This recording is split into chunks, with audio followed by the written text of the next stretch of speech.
Good morning, everybody, and welcome to the Western and Southern Area Planning Committee, today, Thursday, the 3rd of October, 2024. For the benefit of the public, I am Councillor Dave Bolwell, Chair of this committee, and my Vice Chair is Councillor Neil Isenk. This meeting is being live streamed, and the recording will also be available to view on the website after the meeting.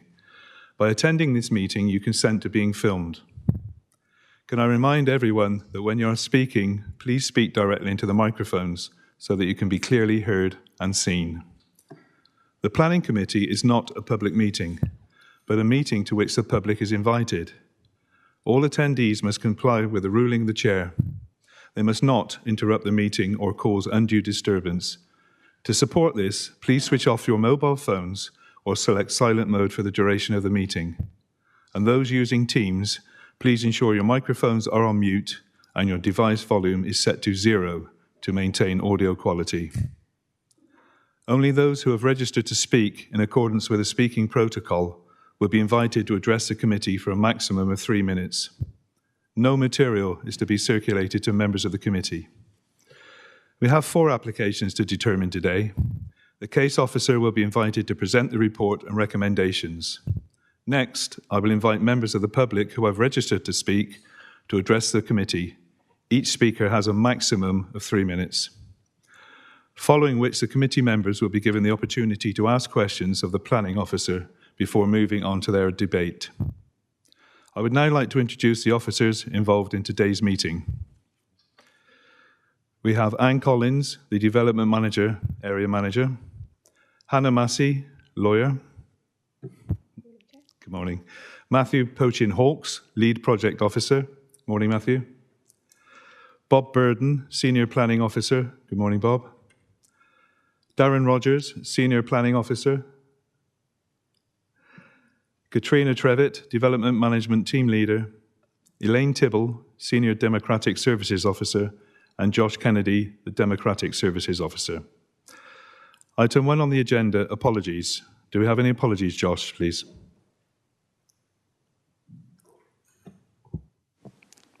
Thank you. So yes, today we've got apologies from Councillor Kimber, Councillor Roper and Councillor O'Leary.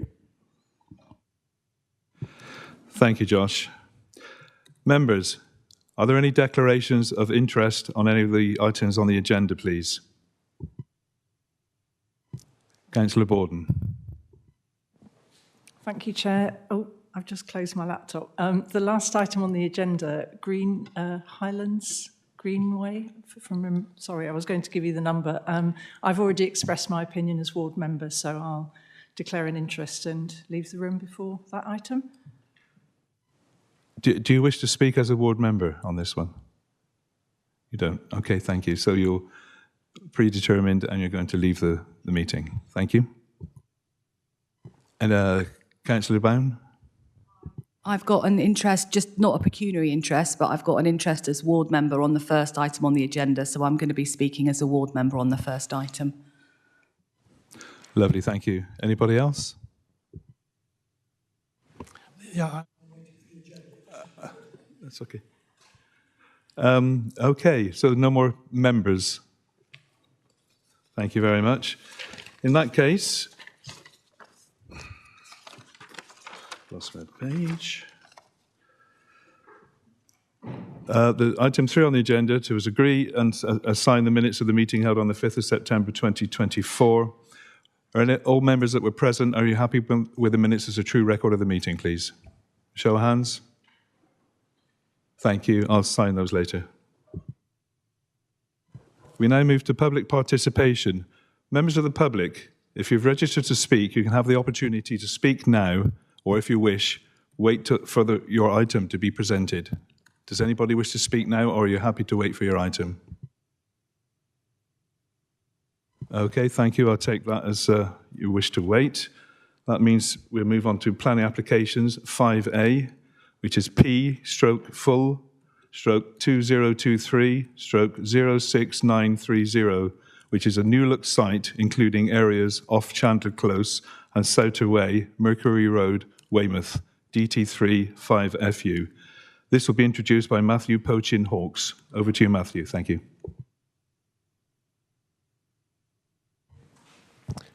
Thank you, Chair. Good morning, councillors. So this is the application at Mercery Road. It's for construction of a Class EA retail unit, sale of food and non-food with associated works. The applicant is London Metric Property and Avocet Limited. So I'm just going to take you through the location planning history and the assessment of the application. You've also got the detailed report as well. So in terms of the location, the site is in the Mount Pleasant Business Park, also known as Weymouth Gateway. It's just under 2 kilometres from Weymouth Town Centre and just over 2 kilometres from its primary shopping area. This is an aerial view of the site outlined in red. It's on the southeast corner of the business park, and as you can see, it's the last remaining large undeveloped site on the business park, and I'll come on to the history in some detail in a moment. But just to describe the kind of surrounding retail occupiers and local points of interest, these are just numbered on screen now. Hopefully you can see that, but we've got site outlined in red. Morrison's, which has been there for some time. The Sainsbury's store, MediSave to the south, Aldi. There's the vacant Beefeater unit here in the northeast corner, Premier Inn, New Look offices, various employment uses here, including an ambulance centre. What is phase 2 of the Weymouth Gateway development, including Costa Coffee and McDonald's here. And then we've got Dunelm and B&M in these large units along the south. Points of interest locally, we've got the Park and Ride to the northeast, the road junctions here, this is Souter Way and Mercery Road, and then we have Dorchester Road and the turn there into Mercery Road. To the east of the site is open space, which leads to Weymouth and Portland Rugby Club, and to the south are the closest residential properties along St Andrews Avenue here, and between the site and those properties is a bank of trees. So designations, the site is within the defined development boundary of Weymouth. It is a out-of-centre retail location for retail assessment purposes. It is a key employment site that's outlined in blue on the screen, and that was designated as part of the 2015 local plan. And as you can see there, and as I've talked through, most of the site has been, the key employment location has been built out. Parts of the site do fall within flood zones 2 and 3, although they are protected by flood defences. There are also pockets that are affected by high, medium and high surface water flooding issues as well. The trees on the southern boundary are protected by a tree preservation order, and the whole of the site is designated as an existing ecological network, but that seems to be a bit of a hangover from the local plan, as the site's cleared a few years ago now and it has very little ecological interest. But the northern part does fall within a high potential network because it's of its relationship with the nearby open space to the north. Just going to go through a couple of photos. Hopefully we're all familiar with the site, but this is the path that runs along the northern boundary of the site and links up with Souter Way. And this is looking west. You can see the Dunelm unit here on the left-hand side of the image, and you can see the cleared site here on the left of the path. As you walk along there and turn into the site, you can again see the site's been cleared and levelled for development. And then as you look down the main entrance here into the retail units, you can see the scale of the Dunelm unit here on the corner. And just as we go along that terrace of retail units, you can see that they are of a consistent height. You've got the B&M unit there on the corner. They're constructed in brick with cladding and projecting entrance balconies. And these units were opened in November 2022. Within that part of the wider area, you've got the Costa Coffee unit on the corner and the M&S unit as well, which kind of front onto Mercery Road and Souter Way. And the bottom image there just shows that junction, that turn into the site for vehicles.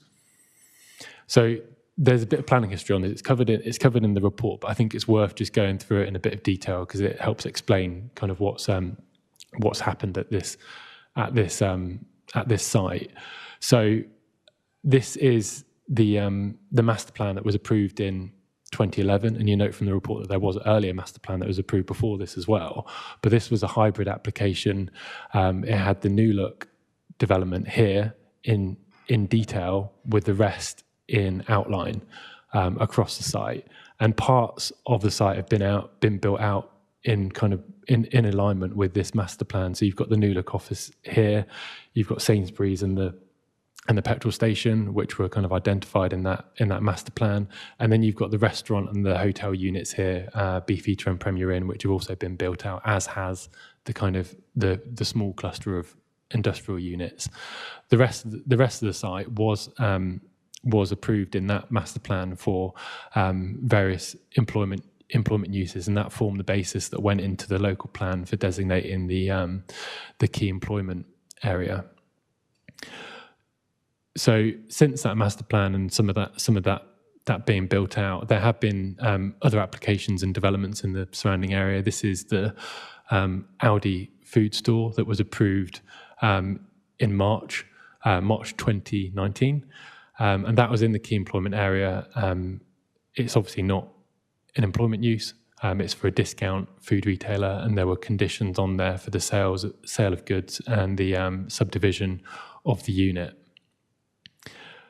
Of most relevance to this development is the phase 2 development of Weymouth Gateway, which was approved originally in 2021, and it was varied again in 2022. And this is the site we're talking about today, and I've shown you the images of this site. But just to point that out, you've got this is the unit that's currently occupied by Dunelm. There's a unit that's occupied by B&M, and there's the Costa Coffee and McDonald's unit. What was also approved as part of this application was another unit, another retail unit. That was Unit 4, and it's in this location. It's about 1,800 square metres, and it had various conditions on there for restricting the use of that unit to kind of bulky garden goods, DIY, car accessories. And this area in grey, that was identified as an employment, a future Class B employment development plot. And on that site, there weren't any buildings approved as part of the previous scheme, but it was just earmarked for future development. And there were conditions on that permission that required it to be left in a ready state for a developer to pick it up. So remediated, levelled, within 3 months of the other units being occupied, and that has happened. As you saw from the photographs, it is a levelled site. It's got the access into it, but it remains vacant. And that just looks at it in a bit more detail there. So this is what I'm talking about. This is the part of the previous development that was approved but hasn't been built out, and that forms part of the baseline for assessing the retail impacts and also the highway impacts as well, because there was a level of trip generation that came from that development.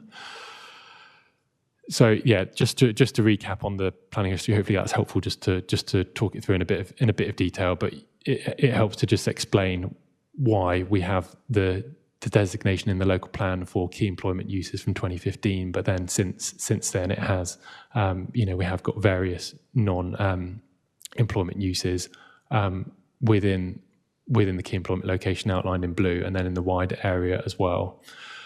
So just to come on to the proposed development, I've just got the proposed site plan on screen now, and comparing to the planning history we've just seen, there is one unit proposed. That unit is entirely retail.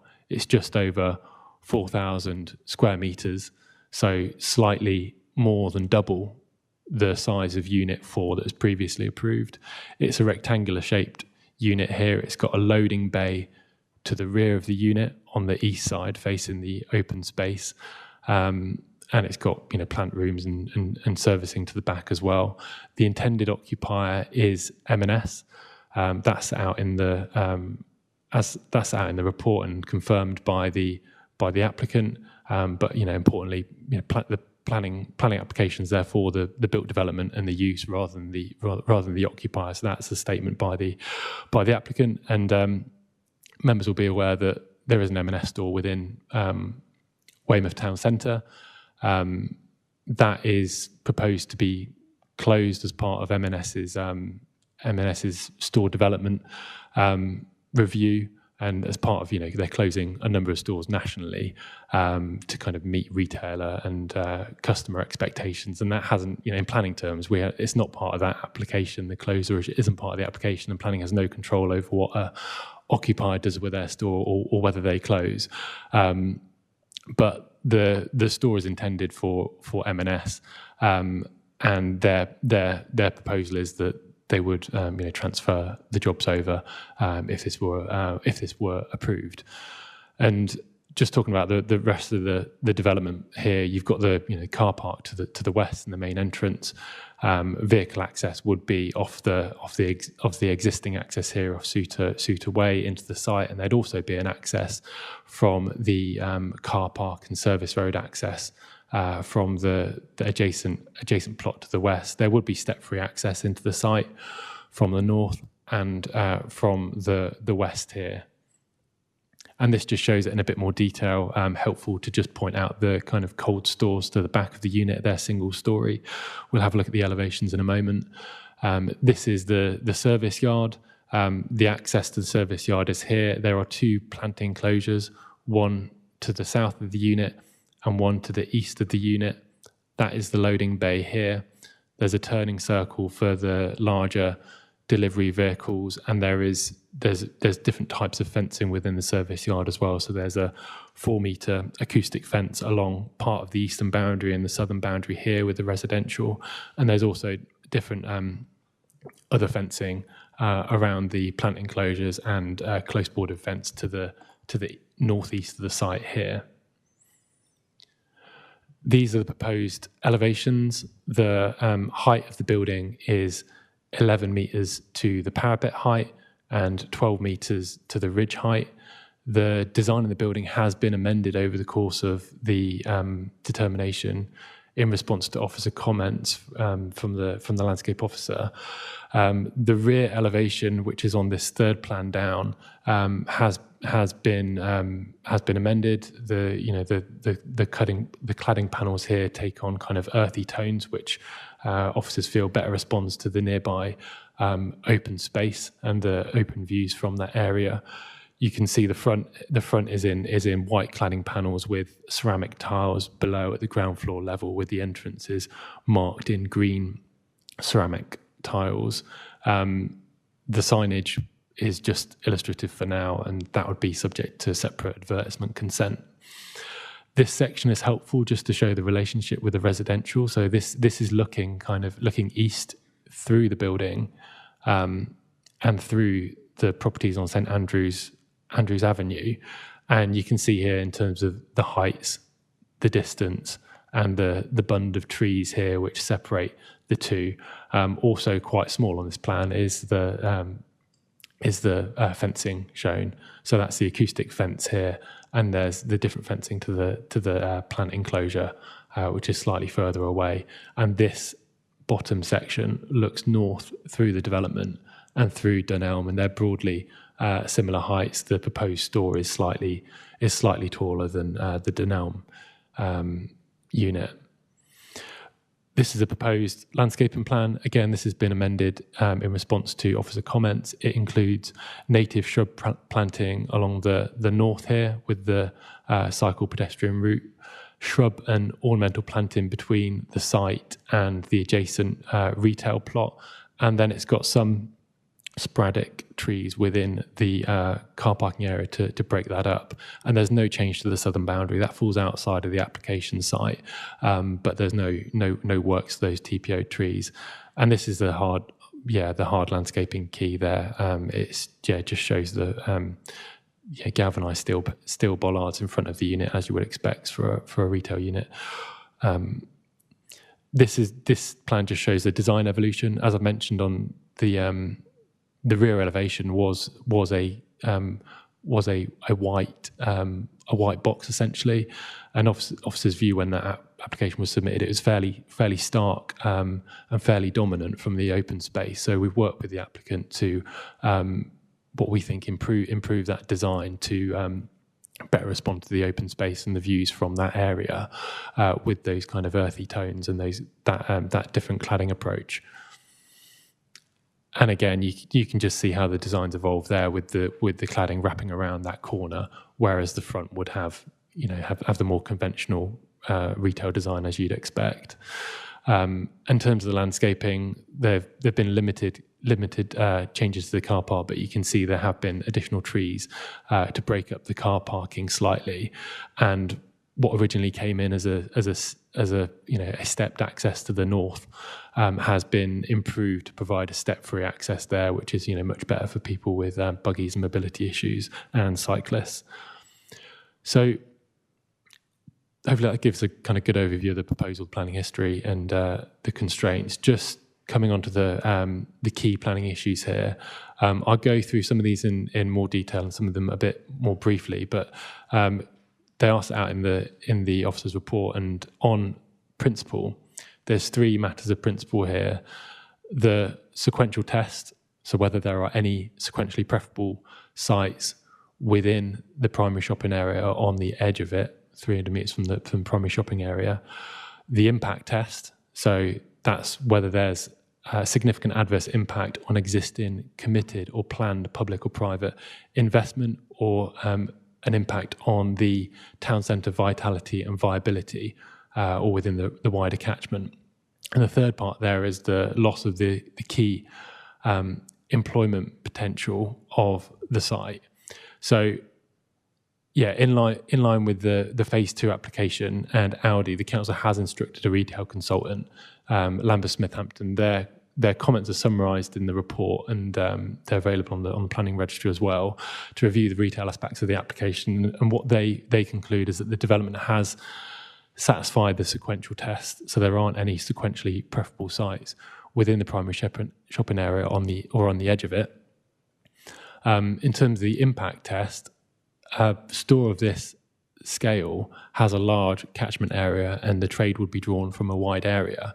So the retail consultant has reviewed that, and whilst there would be adverse impacts on town centres, including Weymouth, over in Portland, Dorchester town centre, and some of the smaller villages and local centres, subject to planning conditions, that level of impact wouldn't be significantly adverse, and it isn't a reason for refusal. So that's the kind of the first 2 aspects of principle. And in terms of the loss of employment potential, I think it's helpful just to take you through some of the policy and the assessment in a bit more detail. So this is policy Econ 2. Policy Econ 2 is the key policy for the protection of key employment sites. The first part of that policy says what is encouraged within those areas. So it's what you'd expect: class B1, old B1, kind of office, light industrial; B2 and B8, storage and distribution and general industry. Part 2 of the policy allows for non-B class employment uses which provide on-site supporting facilities. This development doesn't provide on-site supporting facilities, or demonstrate that there is an economic enhancement over B-class uses.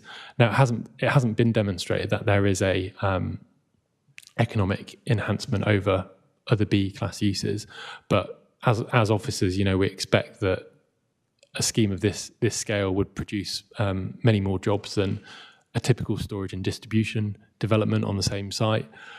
In terms of general, if it was developed as B2 general industry, that may well produce a wider range of jobs.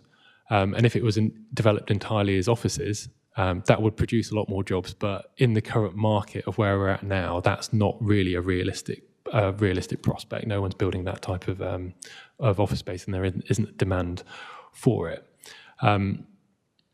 And part three of the policy there says that retail uses will not generally be supported on key employment sites. And what we have on the plan there is just to show that parts of the allocation have come forward as retail uses, and it's about kind of 50-50 retail, non-retail across that area. So whilst not policy, the supporting text of the local plan does acknowledge that there may be circumstances where alternative uses may be considered, where there's no reasonable prospect of an employment site being used for employment purposes. In such cases, the supporting text notes that information justifying alternative uses will be required, including bullet point 2 here, any reasons why the site is thought to be unsuitable for the employment use. The third bullet point, details of how the site has been marketed. And fourthly, what other suitable viable alternative sites are available locally for employment uses. And the supporting text goes on to note the council will require applicants to demonstrate a real effort has been undertaken to achieve employment uses on the site. And these factors aren't policy, but they are, where they are important material considerations in looking at this matter. So whether the site is suitable for employment use, the planning policy team note that the site is suitable for employment. And as the planning history shows, there has been a long history of planning applications on the site for employment, although nothing's actually come forward. The site has been made ready for development. It was cleared in March 2023. It's been remediated, it's been levelled, it's got access to it. So it does make it quite a highly attractive plot for an employment developer. But despite all that, it hasn't been developed and there hasn't been that developer interest.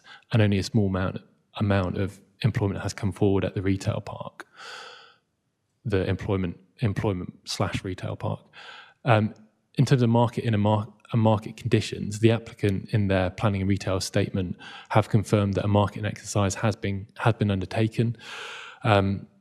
Further details of which has been supplied to the council. The agent, Rapley's, they have marketed the Weymouth Gateway, including what's already kind of been built out for employment uses since March 2018. The property's been listed on Rapley's website and other trade websites, Estates Gazette, CoStar, Zoopla. And the agent advice has been that there's been limited interest from employment occupiers, and none of those discussions have kind of progressed past the initial inquiry stage, so nothing's come forward. The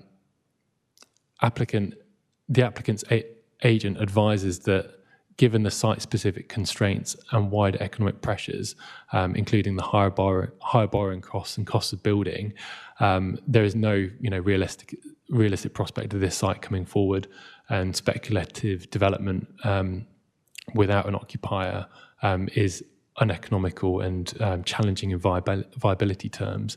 Had conversations with our economic development team who agree with the key conclusions of the applicant's assessment.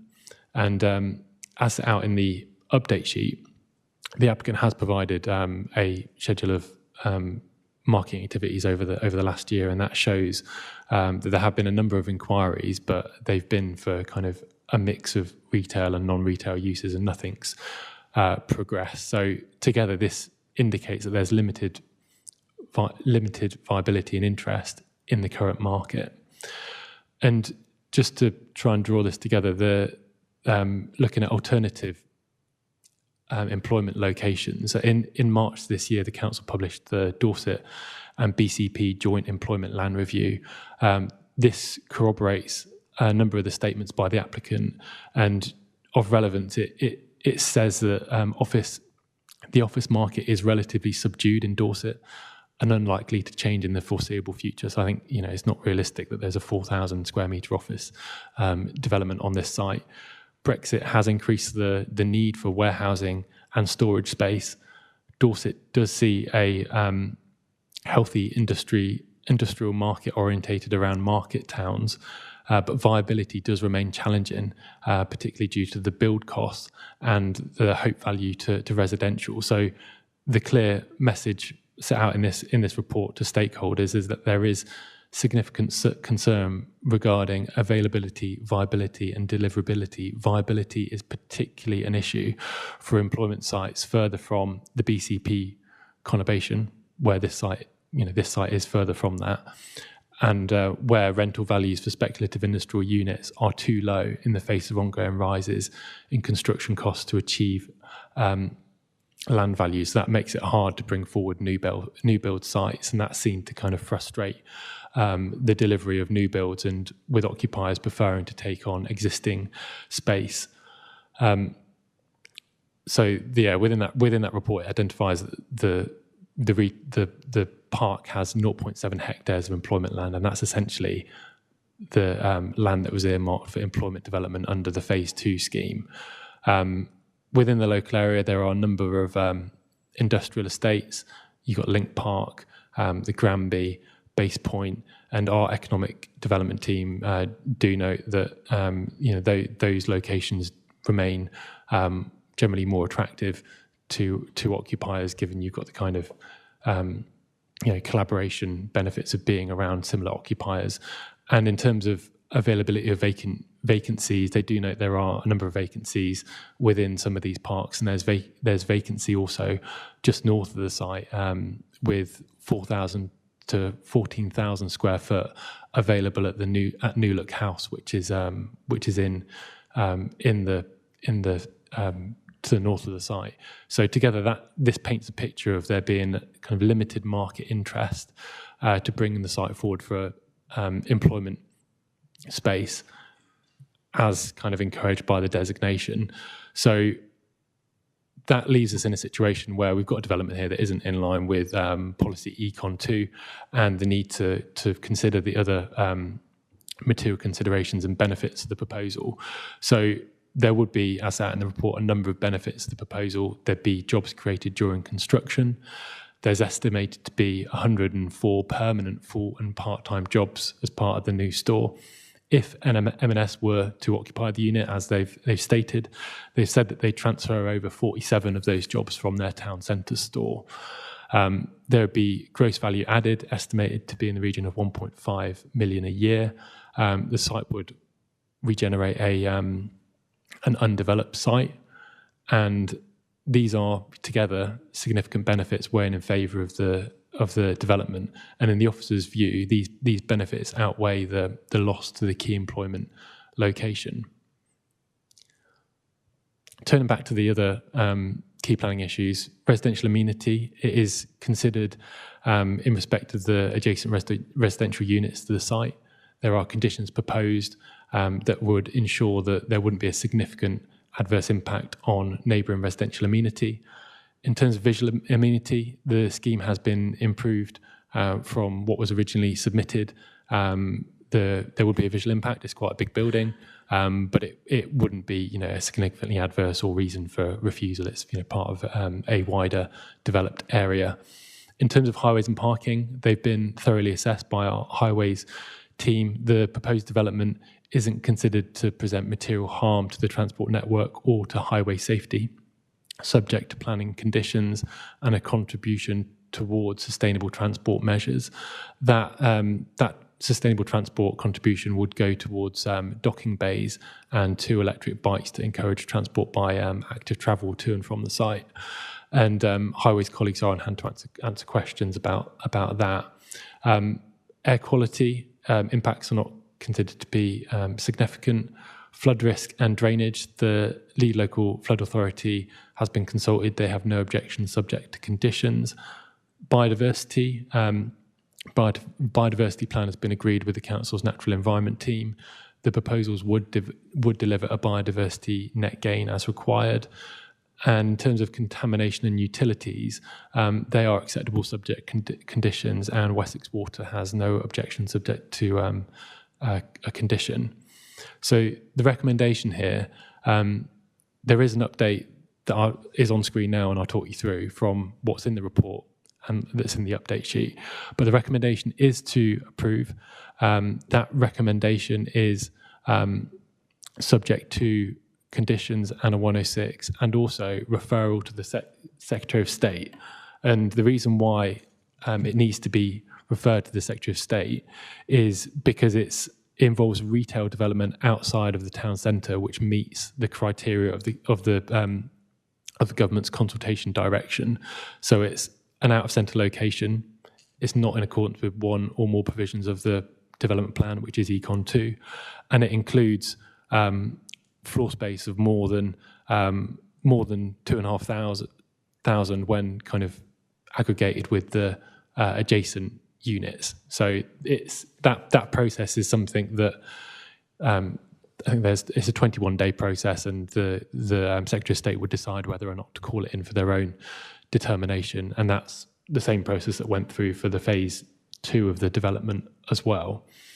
So the Section 106 is, like I've explained about the sustainable transport measures there, the conditions. I can just touch on these and just explain where the new conditions are proposed from your update sheet. So we have the usual approved plans, time limit. There's retail conditions here on convenience goods, comparisons goods, and subdivision, which all help to protect the town centre from significant adverse impact. The extra condition that I've just highlighted in bold, and I can show the detailed wording of that, is to restrict the unit to use class EA. So use class E is quite broad. It includes things like nurseries and indoor recreation and restaurants. Clearly, if this unit was converted to a 4,000 square metres of restaurant, that would have a very different retail impact than what's proposed. So to protect the town centre, that extra condition is proposed there. There's a delivery condition here for deliveries between 6 a.m. and 11 p.m. There's a condition on the acoustic fence, and just to note, there's an update there on the update sheet, I think, just to correct a typo. There's conditions on lighting, external materials, tree protection and landscaping, a travel plan, and just to note, the update is that there has been an updated travel plan submitted. It doesn't affect the conclusions of the report, but just for completeness, we're referencing the updated one that's come in. There's a service management plan for the service yard, car parking and servicing, cycle parking, construction management plan to protect, to manage the construction process and amenity impacts of that. There's remediation, biodiversity plan, surface water conditions from the LLFA. BREEAM is required to achieve very good, and there's a sewer diversion condition there which is required by Wessex Water. This is the detailed wording of the use class condition, which we're just putting in at condition 7 with the other retail conditions and suggesting to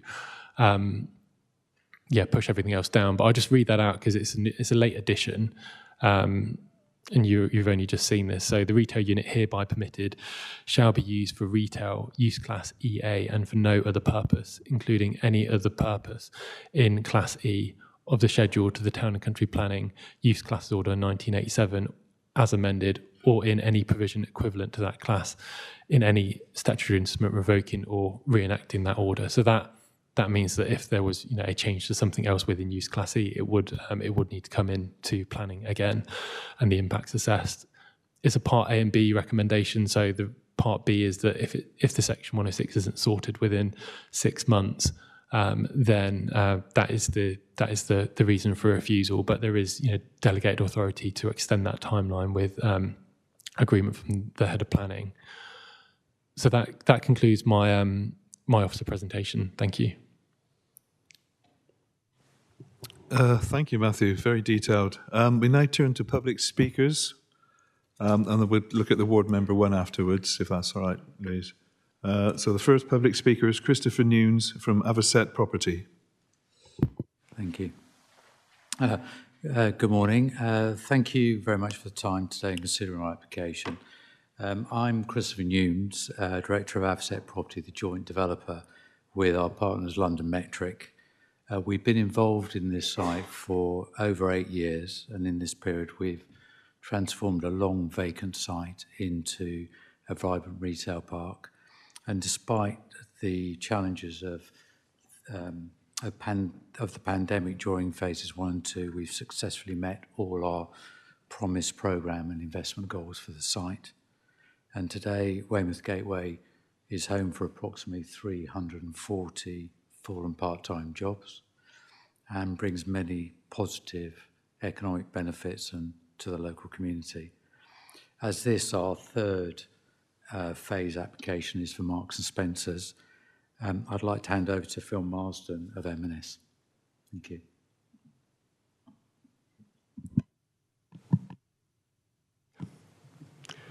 Good morning. This application seeks permission for a new Marks and Spencer store on a long-term undeveloped site at Weymouth Gateway. The existing M&S store in Weymouth is highly constrained and is no longer able to meet the needs of modern shoppers. The lease on that store ends in 2027, at which point the store will close. This application seeks approval for a much larger modern store that will showcase M&S's full product range, including clothing, home, beauty, and a food hall. It will enable us to commit to Weymouth for the long term. The proposal will enable the retention of the 60 jobs within the existing store, and a further 45 new jobs will be created. M&S takes pride in being one of the best retail employers in the UK, with market-leading pay and benefits. And through our Marks and Start scheme, we work with the Prince's Trust to help young, disadvantaged people into quality jobs. Additionally, approximately 50 jobs will be created during the construction period. The development will have significant economic benefits, including boosting business rates by £4.3 million per annum and a significant increase in gross value added. During the application, all technical issues, including retail policy and highways, have been resolved, and the officer has reached a positive recommendation. Sustainability was also a key issue, and the proposal includes roof-mounted solar panels, electric vehicle chargers, and it will seek to achieve BREEAM Very Good. Finally, there is significant local support for this application, with over 86% of people supporting it during our consultation. Weymouth Town Council also fully supports the scheme. I hope that members will follow the officer's recommendation and vote to grant planning permission. Thank you. Thank you very much. We now move to Ward Member Councillor Louise Bown. Thank you. You've got 3 minutes, Louise.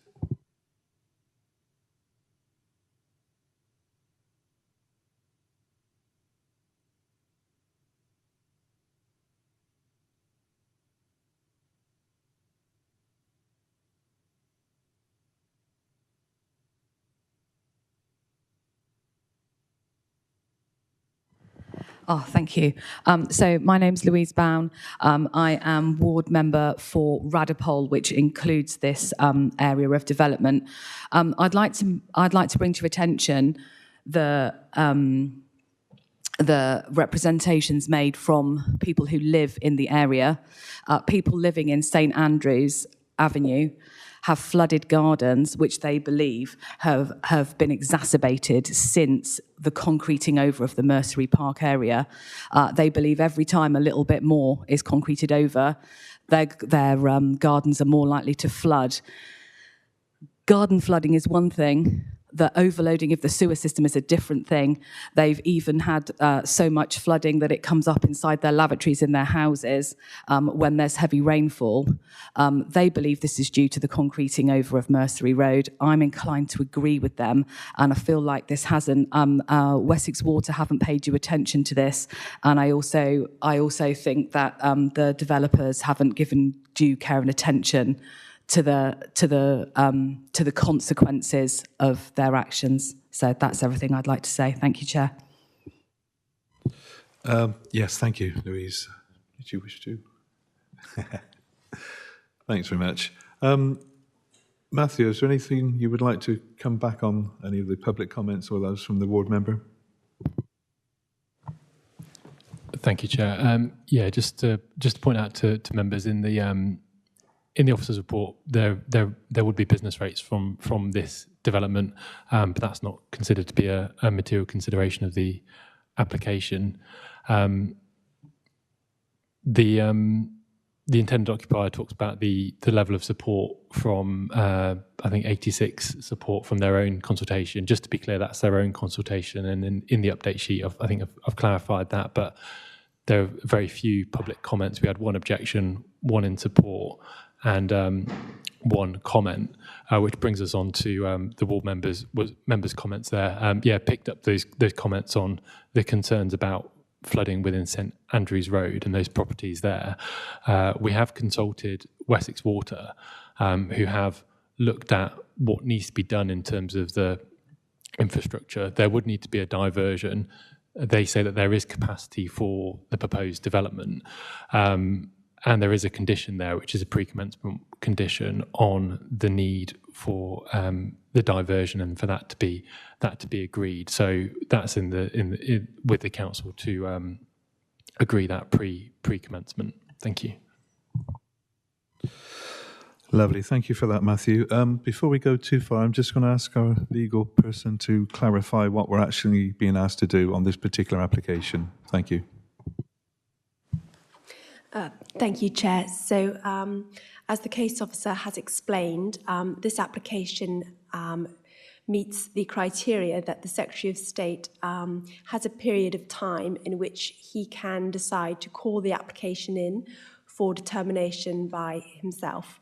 So what that means is that today your recommendation is that the decision, if you determine to approve, would be delegated to the named officers, so that if the Secretary of State does not wish to determine the application, then we would grant the planning permission, subject to completion of the 106. But we do still have the right to refuse the application today, if that's what you should decide. Thank you, Hannah. I hope that's clear to members. When you speak, gentlemen and ladies, could you please give your name and the ward that you represent? And I'll start off now by asking if there are any questions that you wish to put to the officer, having heard the presentations. I will not accept proposals until we move into debate. Thank you. Councillor Monks. Councillor Monks, Bedminster Ward. Thank you, Chair. This may be a silly question. I have a habit of asking silly questions, but a lot of information was given with regards to the impact on employment from, in particular, move the New Look site. And I know you can't necessarily comment on New Look or other high street brands are available, but what mitigation has been considered for the kind of indirect loss of employment? So I'm thinking of the independent coffee shop or the ice cream parlours, the indirect businesses that benefit from having shopping facilities in Weymouth, High Street, Portland and Dorchester. And if something can be considered with Section 106 or other forms of supporting that indirect employment opportunities. Thank you. Thank you, Councillor Monks. Matthew? Thank you, Councillor. So I understand the question to be about, this is a large out-of-centre development, and that is having an effect on drawing trade away from the town centre, and that's what the council has instructed the independent retail consultant Lambeth Smith Hampton to do as part of their review, and they have reviewed the impacts of the development on on the town centre. In planning terms, there's a reason for refusal where there's a significant adverse impact on a town centre, and there might be circumstances where planning conditions or Section 106s are necessary to make sure that condition doesn't arise. And in this case, we've got planning conditions on subdivision, the sale of the types of goods, so that this it narrows down the harm on the town centre. And with those conditions, officers and our consultant are satisfied that there wouldn't be a significant adverse impact, and there isn't a need for further kind of mitigation or control Section 106 contributions to protect the vitality and viability of the town centre. Thank you, Matthew. Councillor Monks, are you happy with that? Okay, thank you. Councillor Northern, please. Thank you, Chair. My name is David Northern. I'm councillor for Upwey and Broadway in Weymouth. I'm also a Weymouth Town councillor for the same ward. And I'd like to ask a couple of questions. First of all, I'd like to thank the officer for responding to my questions, which I raised on the 26th of September. These questions were all around the key issues in my mind, which were Econ 2 and Econ 4. Econ, those are the ones that are about the effect on the town centre. and the second one is this is a key employment site. I did ask for some numbers because there aren't, this site, I'm struggling to remember, in the local plan sets aside a large area of land for key employment, and it was called the Mount Pleasant Business Park. I was disappointed to hear the comments that, you know, the agents are pleased that they've converted it to a retail park. I'm not, because key employment is what we really need in Weymouth with our already poor opportunities for local employment, which are focused on tourism and retail. Sadly, it needs more breadth. That's a really important element, but it needs more breadth. So I had asked for some numbers around what remains of the, and I think it was 15 hectares on the site, what proportion is in B1 use, which is key employment, and what proportion, what area of land remains in available for key employment use. Looking at the diagrams which were put up, I can see no land that's really left available, even though the key land employment review that was done in April points out 0.7 hectares as being remaining. So it's, could he provide some numbers on that? Because I think there's virtually nothing left for new employment, key employment, and I'd like to know what level of achievement was made. The local authority has a responsibility for monitoring the local plan, and they should be able to answer that question. Thank you. Thank you, Councillor Northam. Matthew, are you able to answer that now, or do you need some more time? I think I'll try and answer it as best I can. So the employment land review, the joint one with BCP Council, you're correct. It identifies 0.7 hectares left within the Mount Pleasant Business Park, and I'm just looking at a table extract from it here, which that says there's 0.7 left, and that matches the size of area reserved for employment within the Phase 2 permission. So that was kind of to the east of Unit 4. So the council's consultant that produced that employment land review, they say that it's the only supply left within Mount Pleasant Business Park, and the assessment goes through different sub areas within the whole of Dorset and BCP, and within the central Dorset sub area where this one falls, it does identify that there is other capacity available. So in Weymouth, it identifies 8 hectares at the Littlemore urban extension. That has outline planning permission for the employment area and for the residential as well. That's got reserved matters, but there's an approved supply of 8 hectares, and Iceni assessed there being 8 hectares as well. So that's the closest one. In Portland, the assessment says that there's 4 hectares available at Osprey Quay, and Portland Port there's 12.8 hectares. They're the closest ones. There's also identified capacity in Dorchester as well, but I think it's just worth mentioning those. So locally, in Mount Pleasant, there's just 0.7 hectares, and we saw on the plan it's a roughly 50-50 split between retail and employment uses. So that's obviously very different to what the policy of the local plan says. I hope that answers most of the question. Thank you, Matthew. Councillor Northam, do you want to come back? Please. Thank you. Yes, if I could just come back. I think actual hectare numbers would be useful. If you look at the site map which you've shown, half of the site is taken up by car parks. This is because of the way the site has been developed in a piecemeal manner. So every operator there has his own car park. So we've lost an awful lot of land just to car parks, whereas with a properly envisioned scheme, you could have imagined a central car park serving a much more densely occupied by businesses. If you go down there, the car parks are rarely full. as people drive their car from car park to car park to go to the different stores. It's within my dog walking range, so I see this happening.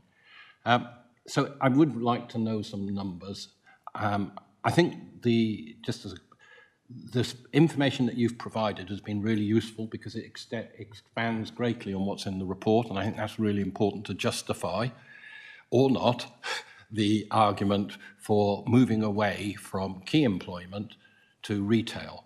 And I think it's really important to recognise that I think this 0.7 doesn't remain after this plan goes forward. I think it eats up all the 0.7. I'd like that last fact confirmed. And then I have a second question. Thank you. Thank you, Councillor Northam. Matthew, could you comment on the 0.7 in particular, I think is what's worrying Councillor Northam. Thank you. Yeah, if this application were approved and built out, there wouldn't be an available site for employment. There wouldn't be any space left, but the designation would remain, and any future applications for kind of intensification of some of those employment sites would be supported in policy terms, still under the local plan. Thank you, Matthew. Councillor Northam, second question. Thank you. The second question is to do with the other econ policy, which says that it should assess the impact on Weymouth. And the reports that's provided by the consultant says that businesses have come in and replaced the businesses that have been displaced largely, and that's what's anticipated to happen in the town centre. I would comment that yes, businesses have come in. We've seen a downsizing of the Premier stores like Debenhams. New Look have moved to smaller premises in the town centre. Boots have moved to smaller premises in the town centre. The only area that's really expanding is the Poundland chain. And this shows that whilst it's not having a direct business rate impact, because presumably they're still paying the same business rates, it is having an impact on the offering and the attraction of those offerings to bring people into Weymouth. So I sort of question whether you consider, Matthew, that my question really is, should that report have looked at the quality of what's replacing the businesses that are displaced? Thank you. Thank you, Councillor Northam. I think I know what Matthew's going to say, but I'll let him say it. Matthew?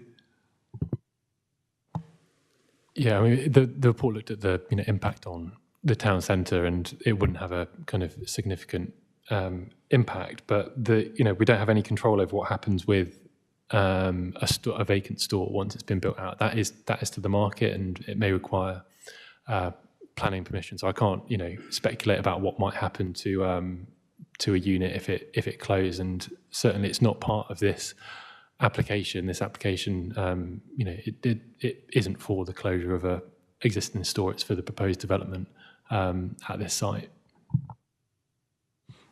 Yes, thank you, Matthew. I understand your frustration, Councillor Northam, but I don't think the planning application is relevant to who may or may not go into the town centre, but I do understand your feelings. Do you wish to come back on that one?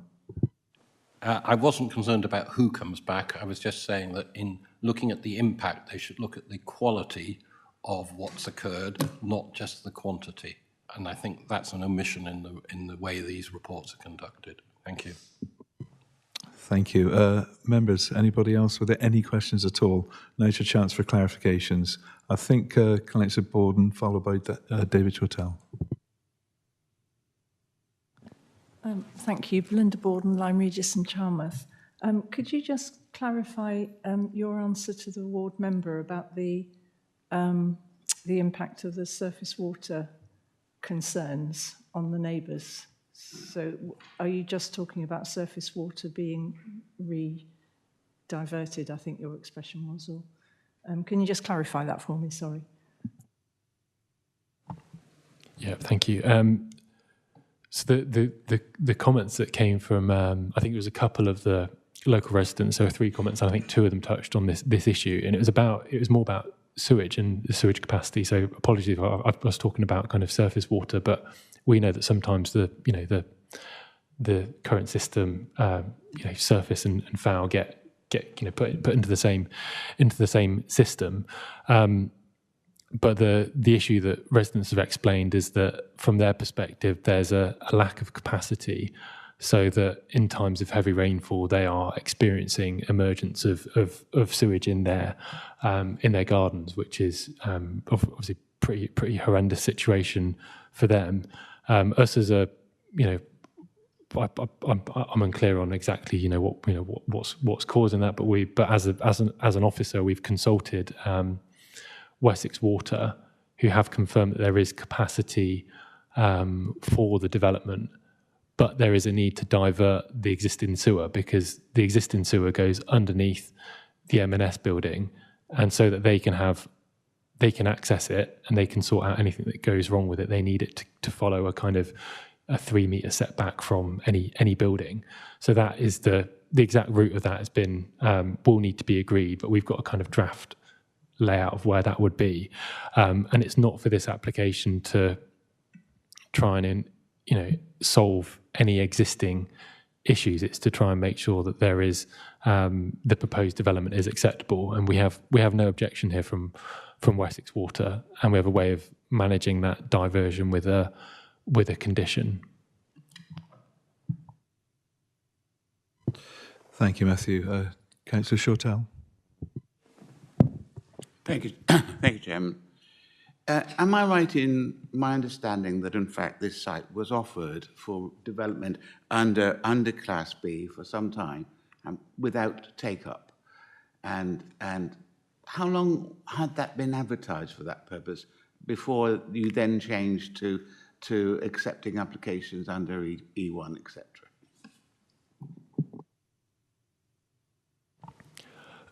So the site was originally marketed in February 2018, and that was as part of the land where Aldi exists at the moment, and where you've got all the adjacent retail development. That was all marketed, started to be marketed in February 2018. So it's been some time. We don't, as an authority, have a policy about how long an applicant needs to market a site for before we'd consider the uses, and it's within a landowner's applicant's gift to put in an application whenever they see fit, and we are reviewing the application at the time, which is why I spent some time going through the existing kind of context and situation there. So it's been marketed for well over 5-6 years, and it has been levelled and made kind of more attractive, but it hasn't, nothing's come forward to build it out. Councillor Shortell, you happy? Okay. Any other questions for clarification from members, please, before we move to debate? No? Okay. The floor is now open for debate. I will obviously accept proposers and seconders at this stage. Thank you. Who's first? Councillor Weller, please. Thank you very much, Chairman. Councillor Weller, Ward Councillor for Rodwell and Wyke in Weymouth, both Town Council and Dorset Council. I was actually involved in the creation of the local plan, so an awfully long time ago, and there was a huge aspiration at that time for this land to be employment land, and that's why it was designated as such. I've been in discussions on this piece of land, or on briefings on this piece of land for a huge amount of time. For the avoidance of any doubt, I have never made any statements for or against that, and it would certainly remain my aspiration that that site had been employment land, but I am aware of the difficulty in marketing it as such, not least because of the existing employment land that we do have in the area, the Granby, the Link, and then subsequently Osprey Quay and Portland Port. For that reason, I feel that the desire to keep it as employment land, much as that would be nice, is no more than a pipe dream now, I regret. and therefore I would propose acceptance of the recommendation to develop the site for retail. A couple of comments I'd like to make on the situation of flooding in St Andrews Road and other areas there. I'd like to see a really, really robust condition on Wessex Water, given we know public water companies' record across the country. And I'm not suggesting that Wessex Water are any worse than any others, but we do need to make sure that when that sewage line is diverted, that it's diverted in such a way that we're not compounding problems that are there already, that we are improving the situation. We most certainly must not be making it worse.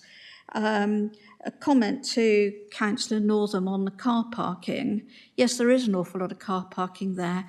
I don't use this particular retail site particularly as a shopping site, but I do check it out as I check out most of the area pretty regularly.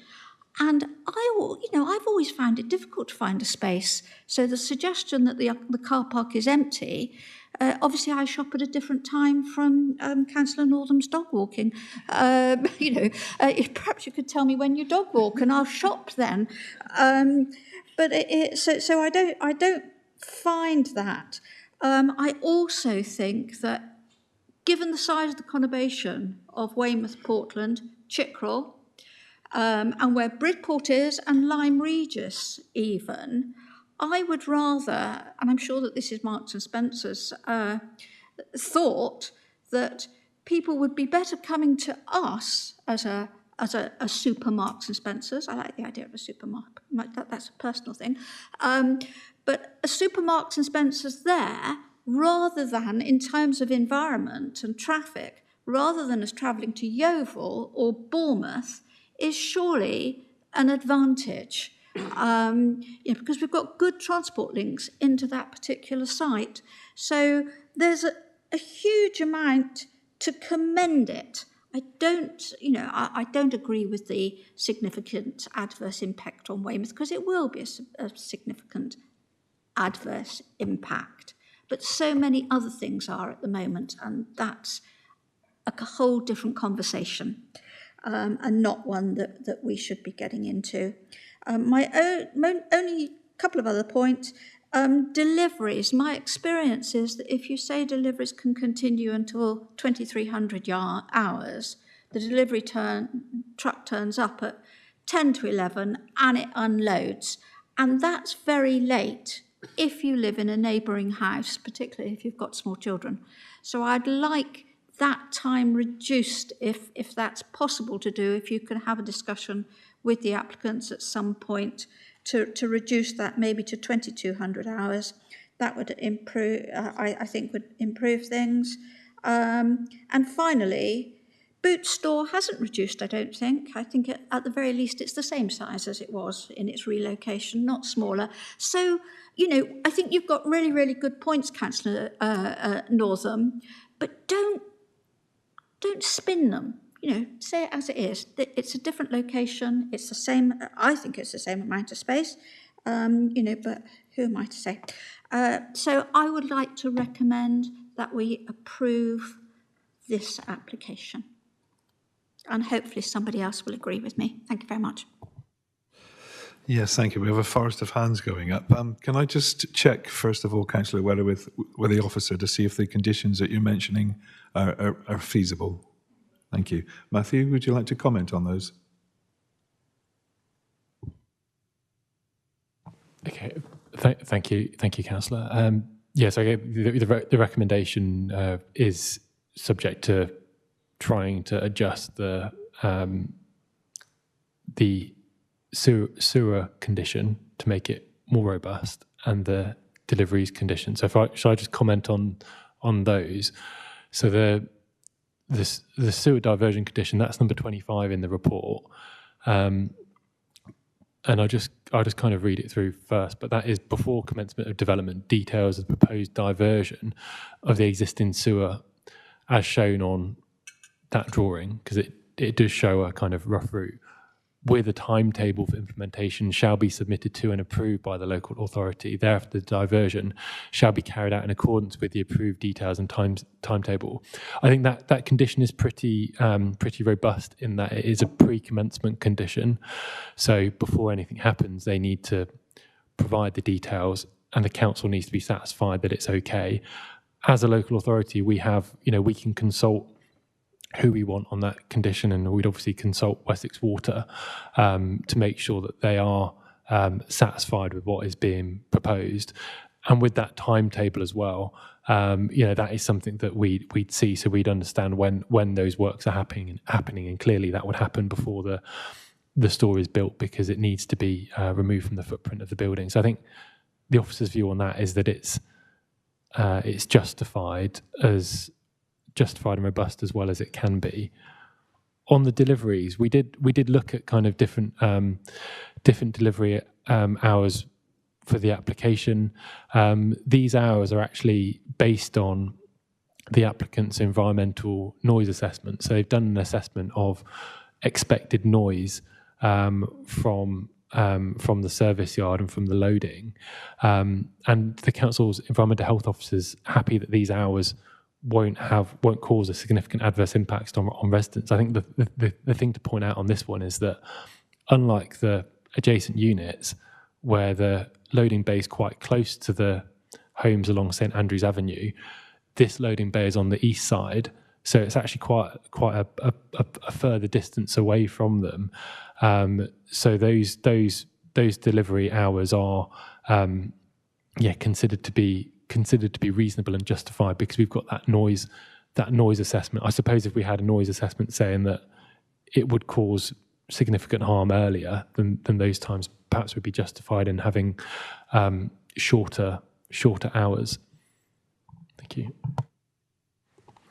Thank you, Matthew. Councillor Weller, obviously your proposal is to accept, but are you happy with all the conditions? Well, given what Matthew says, yes. That's lovely, thank you. I think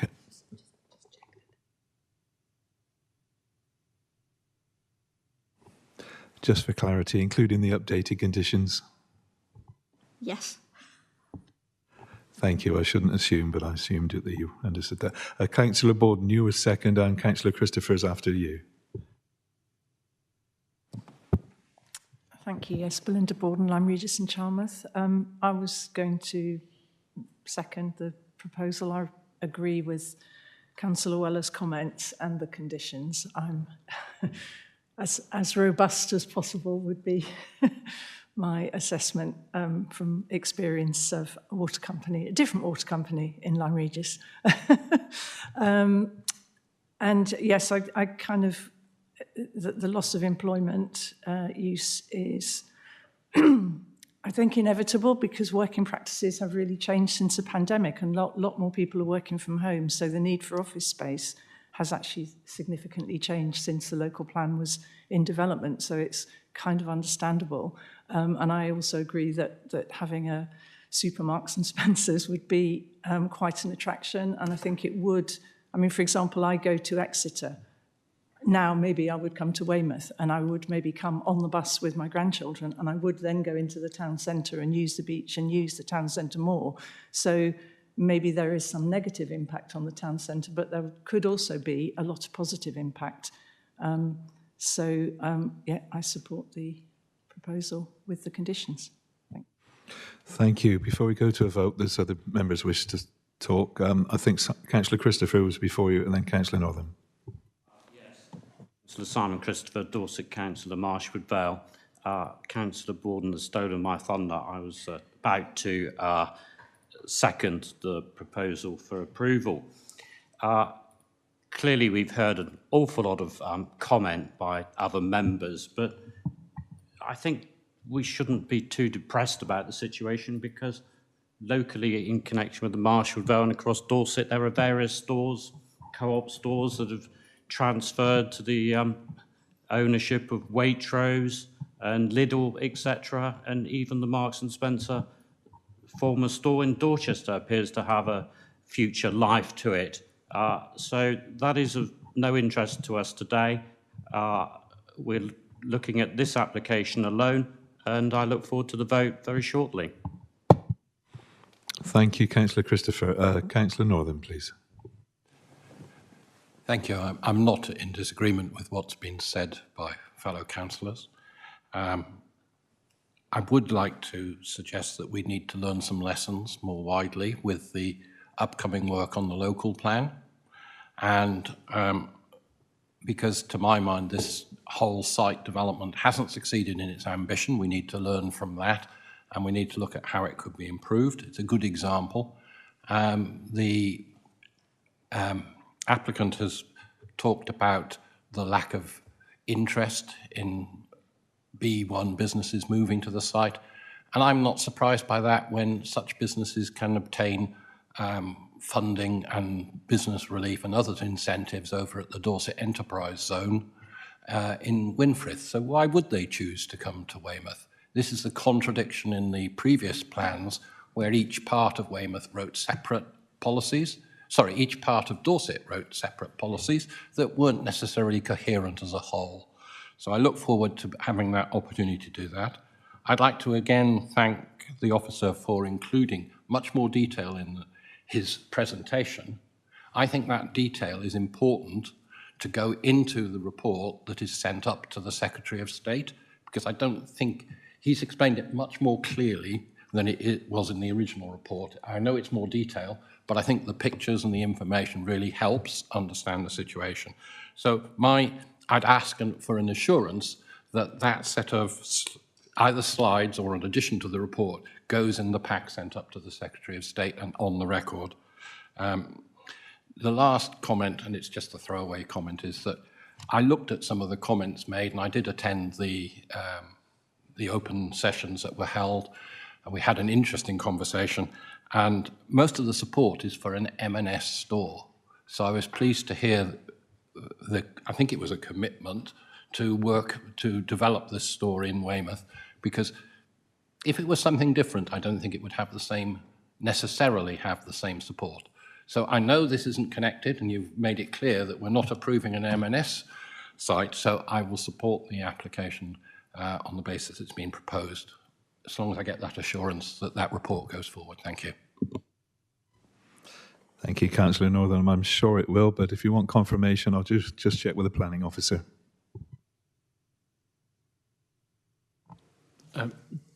Yeah, just in terms of sending sharing the information with the Secretary of State, I think we're not required to share the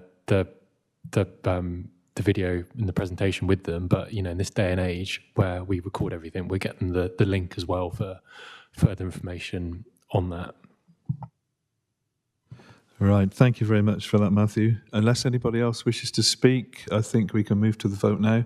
We have a proposal from Councillor Weller and seconded by Councillor Borden to approve the officer's recommendation, which means, I believe, delegating it back to the planning officer. Is that correct, Matthew? Yes, it would be delegated to the head of planning to make that referral and to produce the Section 106. Thank you very much. Can I have a show of hands, please? All those in favour? That's unanimous, 8-4. Thank you very much. We will now move on to item 5B on the agenda, which is... Oh, sorry. I do apologise. Yes, we've got somebody outside. We'll have to get our member back in. It's Councillor Bown.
For the benefit of the members of the public, Councillor Bown has now returned to the chamber.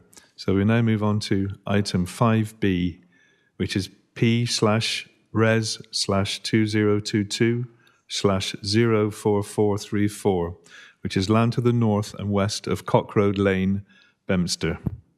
This will be introduced by Bob Burton. Over to you, Bob. Thank you. Thank you, Chairman.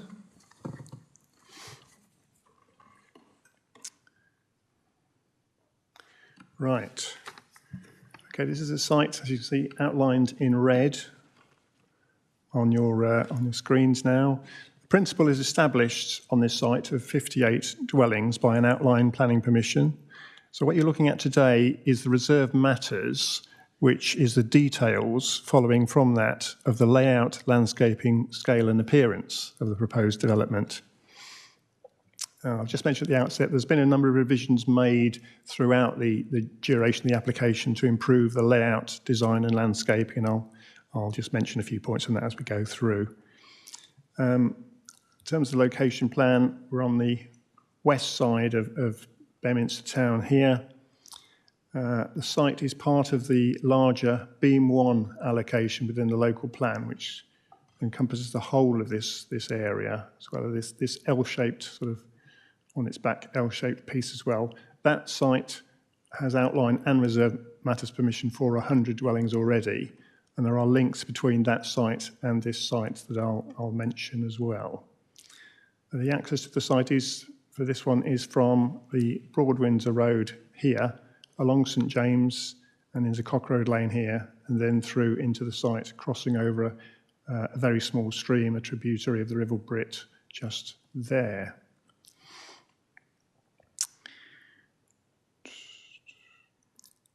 In terms of development close to the site, there's the part of the recently built Astor Homes housing here, and also in this area here, which replaced some of the Clipper T buildings. And Clipper T's is over on the south side of the road, just there. So looking at an aerial view, just to give you a bit of an idea of vegetation associated with the site. As I mentioned, access is on this route here through into the site. This mature tree belt along here would be essentially retained, and that follows the stream course. There's also a well-established native hedgerow that runs along the southern boundary of the site here, and there would be substantial new planting, structural planting in this area here and along the northern boundary at the side of the site there. That's an existing equestrian complex there with a menage adjacent to it, just to the north of the site. Now, looking at the layout plan here,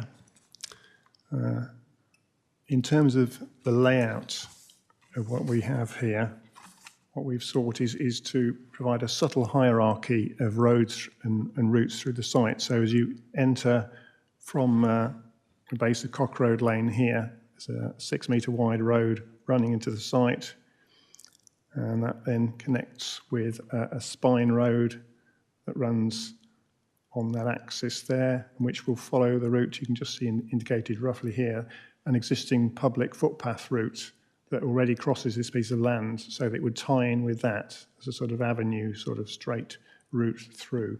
Then we have slightly smaller secondary routes running to the north and south of that route, together with a footpath route that runs around there, and also paths more peripheral here.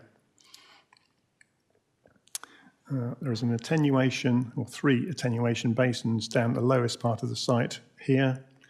Although they're shown in blue, you'll have gathered from some comments later in my report that there would be very little, if any, water in those, and following rainfall, those would be expected to dry out fairly quickly.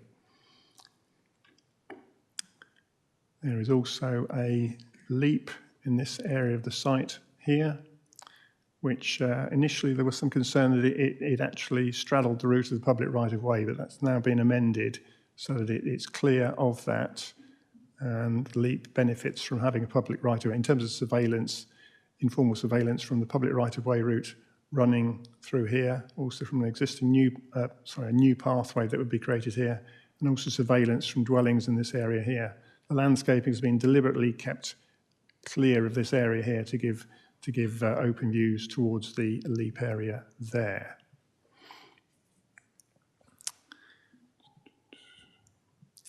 You'll note also there is a little link road here, and the intention for that is to, if this is approved, there's potential to link with the already approved detailed design for the 100 dwellings site to the south here. And my information is that that's a separate application, obviously, but my indication is that that's basically poised to be commenced.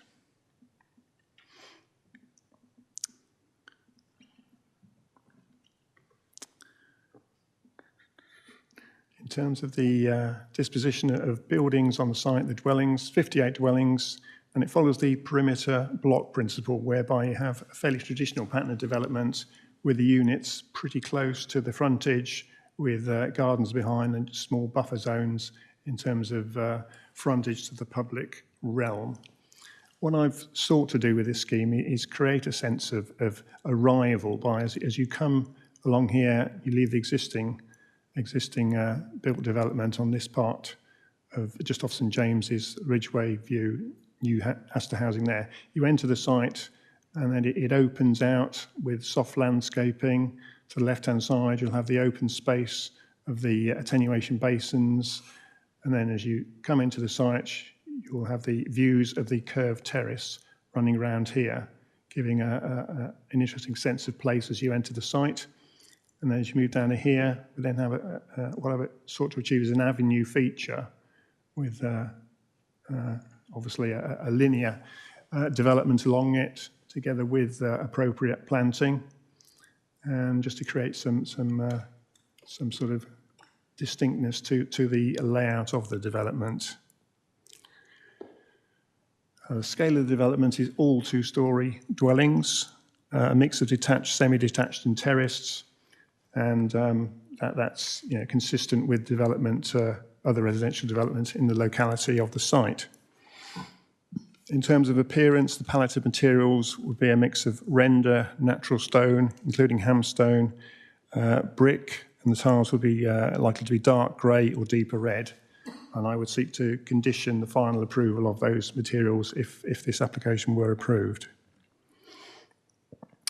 I'll just mention a point about PV photovoltaic panels. The applicant has indicated that they would intend to provide those on this site. However, it's not something that I would condition because there's no local plan policy requiring the provision of PV panels.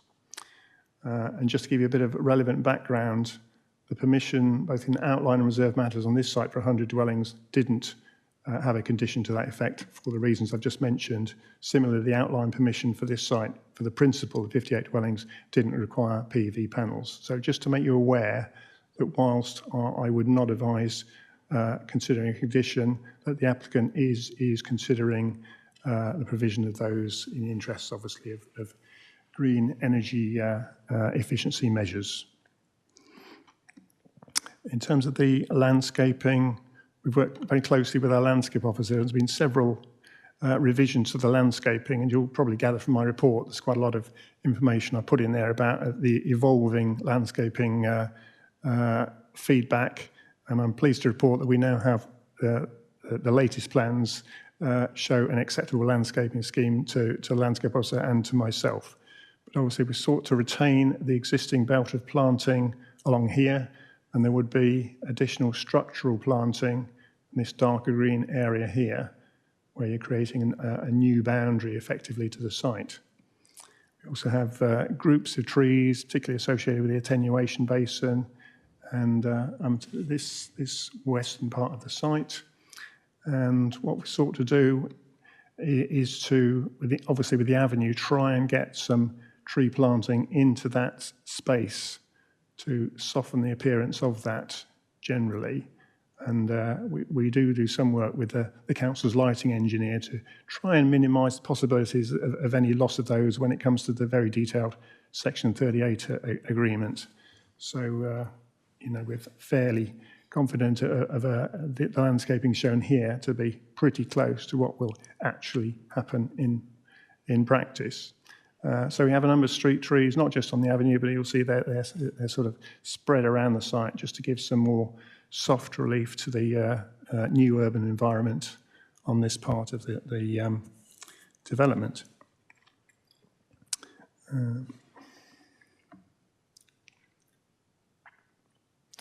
Just to show you, that's the bridge design. That would be, obviously that's a very technical drawing, but that's the bridge design to cross over the very small tributary of the River Brit, just to give you an indication of that.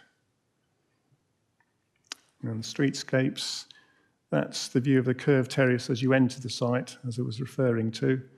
So that's that view. And then on the avenue, that's the west side of the avenue. The east side is shown below it. And this is on the sort of northeastern edge of the development, where you'll see we've got chimneys added as features in there, quite interesting designs, variety of designs, and a good variety of palette of materials. So the curved terrace, for example, here you see obviously the chimneys, some detailed design, coins at the junctions, some oversailing eaves, got hamstone used here, canopy projection porch structures, just to give a bit more interest to design. And I'll just take you through a few designs just to show you some more detached dwelling designs, gablets to those, little projections over the doors, coins. That's natural stone used on that, that's render on that one. And more designs here with the porch additions, etc. There's a crank dwelling design there, you can see, to turn a corner. And some terraced and maisonette features here, including chimneys to some of those. So just take you through a few photos for context. This is the Broad Windsor Road. We're just leaving Bedminster, as it were there. And then you've got the St James access route in there. That's looking west, so looking the opposite way. Obviously got Clipper Tees over here, Astor Housing here, St James's Road there. That's looking straight up St James's Road. And then as you go up St James's Road, you're turning left into Cock Road Lane. And then the side access is shown just here, which would punch through that area there. And then moving up to that point in front of this temporary fencing here, that's the existing Cock Road Lane, which runs up to a couple of bungalows and the stables I mentioned earlier, which is shown here at the far end of that. So onto the site itself.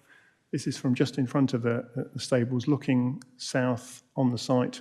So this is the trees on the eastern boundary, which would be retained, and the southern extensive planting of the hedgerow, the bottom end of the site there. So our access point is down here.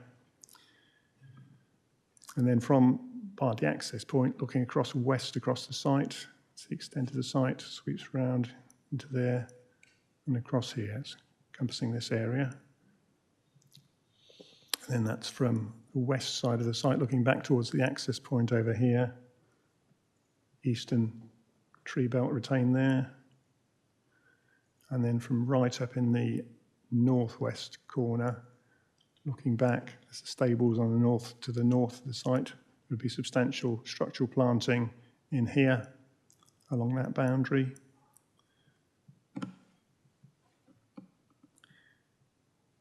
And so the main planning issues, principles established by the outline permission, the layout, we've sought to create a subtle hierarchy of routes within the site and to provide quite a lot of interest in terms of the sense of place within different areas of the site and a variety of size, mix and materials to the dwellings. Affordable housing, there would be 20 units of affordable housing on the site plus an off-site housing contribution of just over £9,000. Landscaping, we've worked hard with the landscape officer to come up with a suitable scheme that does justice to this edge of town site within the AONB. Scale would be 2-storey, which is comparable with existing development in the area. And the appearance, as I mentioned, has a palette of materials based around natural stone, brick, render, and with different coloured tiled roofs. Highway Authority have been involved with a scheme and are satisfied with the details of the highways, traffic calming measures which would be included, and all other aspects related to that. So the recommendation is to approve the reserve matters with the conditions, the plans list, details and samples of the wall and roof materials to be submitted, and details of the hard surfacing materials for the development to be submitted. Thank you, Chairman. Thank you very much for that, Bob. We now move to public speakers. And on this item, first of all, we have Philippa Yates, Head of Land and Planning at Abri. You have, or do you wish to do it the other way around? Yeah, I understand Councillor Monks does wish to make a declaration of interest, I believe. I was just going to wait and see if you wanted to listen to this before you left. But in that case, go ahead. Thank you, Chair. Craig Monks, Bedminster Ward. Prior to the meeting, I felt that there wouldn't be a declaration to be made, but as the meeting's gone on, I do recall meetings outside of planning that involve this, so my feeling is that I probably should declare an interest. I have no concern of that interest, so I would like to speak as a ward member and then leave, if that's okay. Yeah, that's perfectly acceptable. If we do public speaking, well, we'll do the public speaking. You may go over there, Craig, if you wish. Yeah, thank you. So back to public speakers, please. Do you wish to go first, Philippa, or Simon? I don't mind which.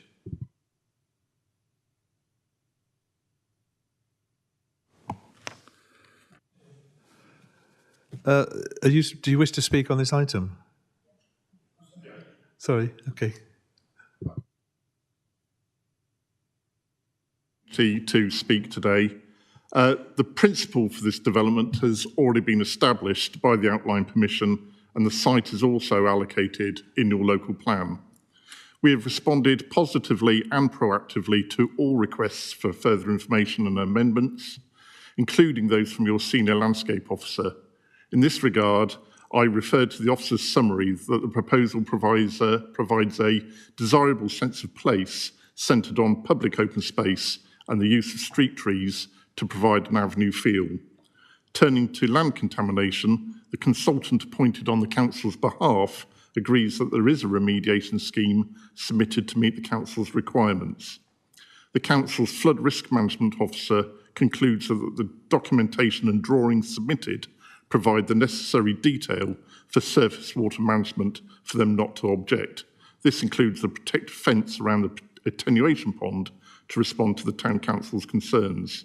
In respect of the other Town Council's comments, we note that your own highways officers raises no objection to the submitted particulars, including in relation to the travel plan.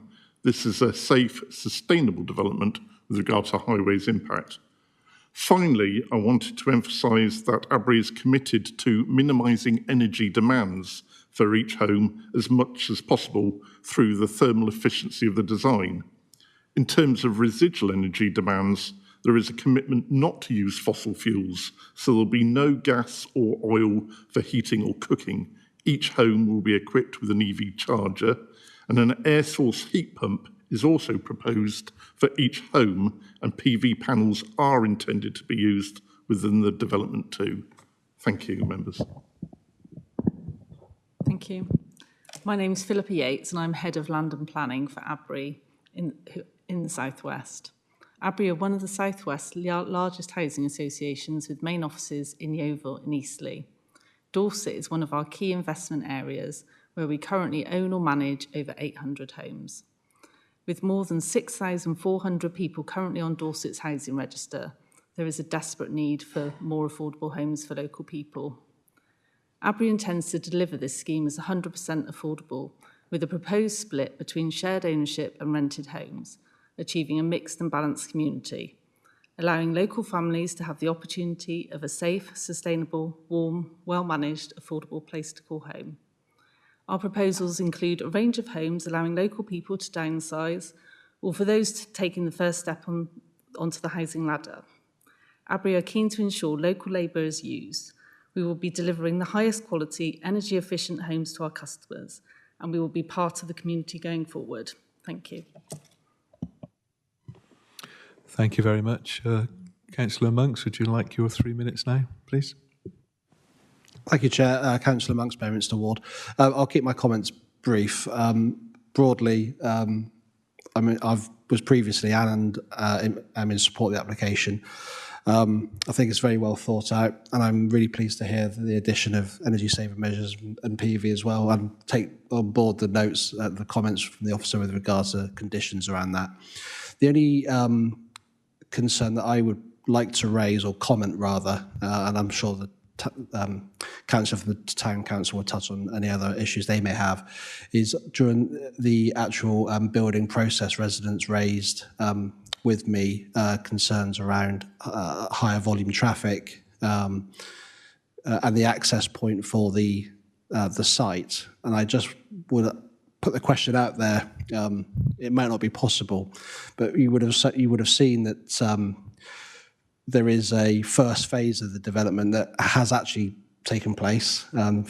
Soil has been, there are shovels in the ground, and I just would put the question out there whether that first site could be used as an access point for the actual development, for two main reasons. One, the increased heavy vehicles would be passing a residential area using the proposed access point at this time.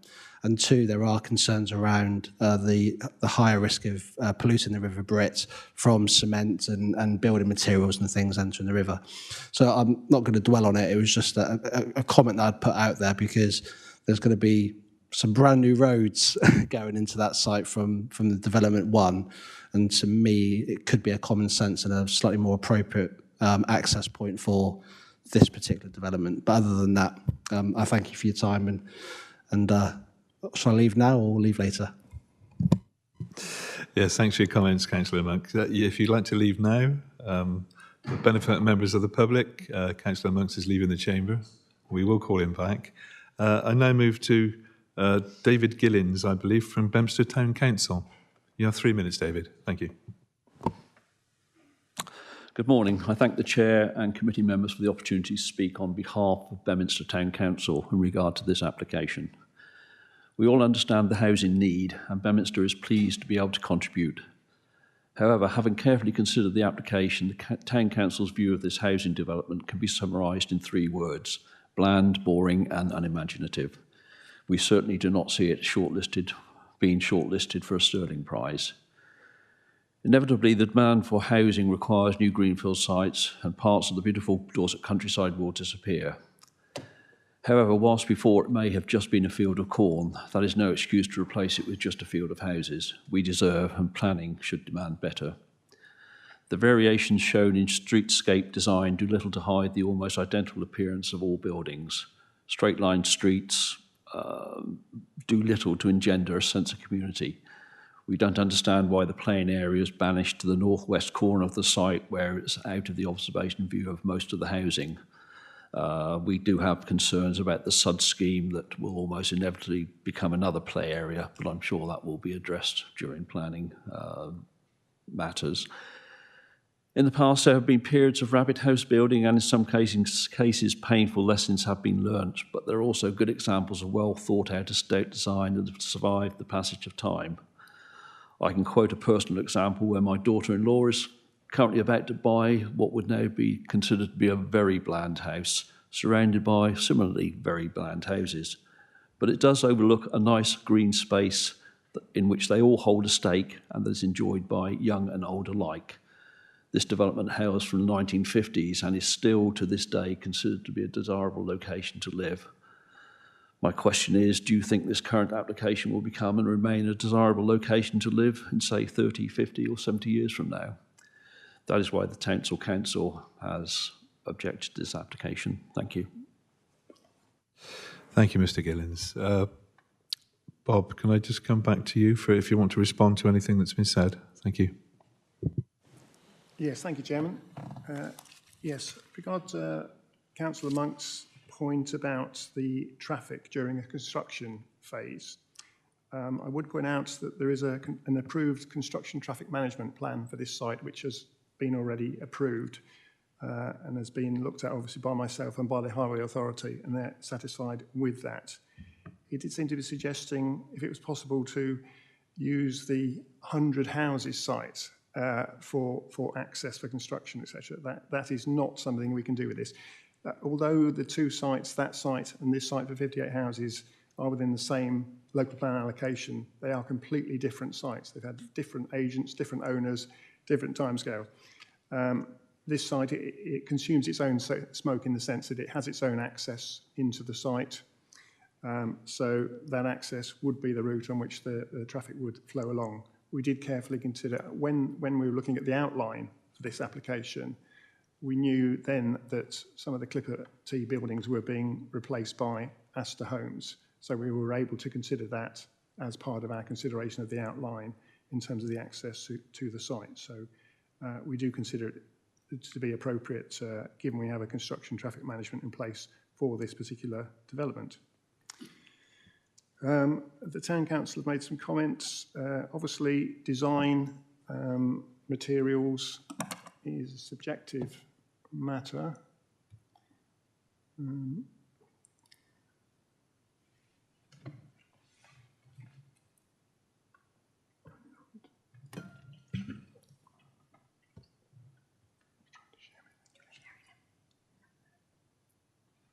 on a second, I'm just going to try.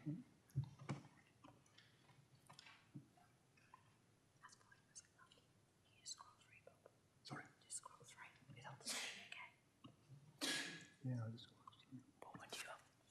Yeah, I'll just to remind you, so that's the streetscapes there. Obviously, design, materials, etc. are a subjective matter, but the palette of materials is appropriate to Bedminster. The range of types of design includes terraced, semi-detached and detached, and we feel that as officers we've created quite a reasonable and acceptable scheme here. Obviously the Town Council are obviously entitled to their own view on the design, etc. So it's for members to decide how they feel about the scheme. They mentioned about the peripherality of the leap. As I mentioned earlier, we have sought to, that's next to a public right-of-way. It's also overlooked by several dwellings in that corner. The crime liaison officer and the open space coordinator were also content with that location, as am I, for the leap. There was mention about the attenuation ponds and the SUDS area. I've included in my assessment where I've commented on the Town Council's comments at 18.6, the later section of my report where I'm commenting on the Town Council's concerns. I've made it clear that that area is one where there will be very little in the way of standing water. It will drain away pretty quickly, and I've got a statement in there from the lead local flood authority to that effect. The actual full details of the surface water drainage are covered by other conditions on the outline permission, which details have yet to be submitted, but will be submitted. And obviously we will be liaising with our lead local flood authority within the council to address that point. So that was that. Thank you, Chairman. Yes, thank you, Bob. Members, any questions at all for the planning officer on this application? Nobody has any questions. Councillor Weller, you have a question.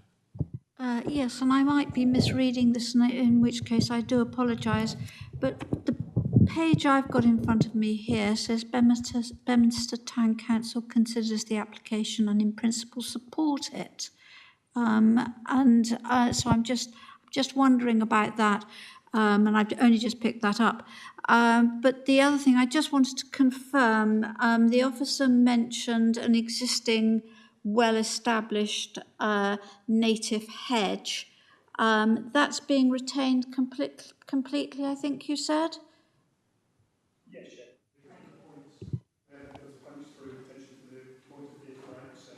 and the 3 public footpath connections, but yeah, in effect, it's retained. Yes, thank you. For members of the public, that was a positive answer. Any questions at all now, or are you happy to move to debate? Okay, in that case, the floor is open. Who would like to start? Thank you.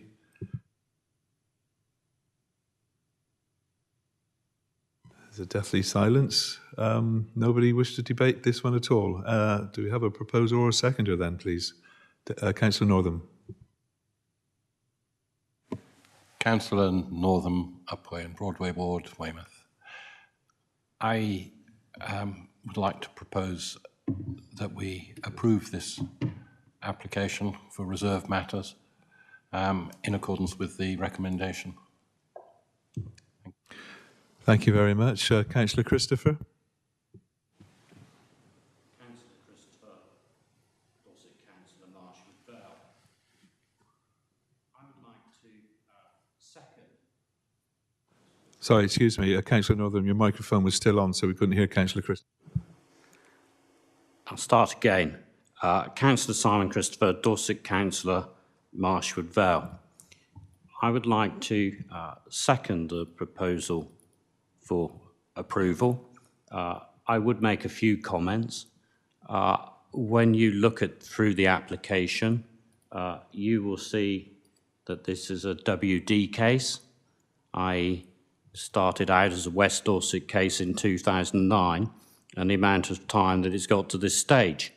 And clearly, a lot of consideration has been given to environmental matters, with solar panels and heat pumps, etc. And with respect, looking at the streetscapes, etc., many of us probably would not be horrified at what we see. So I don't see that there are any real reasons for objecting. And I'll be very short about this and say again that I second the proposal for approval. Thank you, Councillor Christopher. I take it that includes all of the conditions as well. You're happy with those? Thank you. Does anybody else wish to speak on this one? Or okay, Councillor Borden, please. Sorry, yes, it's just to say, Belinda Borden, Lyme Regis and Charmouth. So yes, I'm quite sort of encouraged by the energy efficiency and environmental measures. I think my big concern would be on the potential flood risk, because we've had so much rain recently and it is going to be our new normal. So if the officers are satisfied with the measures, then I'm happy to support the proposal, because everything else seems to be quite acceptable. Okay, thank you, members. If nobody else wishes to speak, then we have a proposer to accept the officer's recommendation to approve. We have a seconder as well. So could I ask all those in favour, please raise your hands. Thank you, and that again is unanimous. Thank you, Chairman. We can now let Councillor Monks back into the room. Thank you.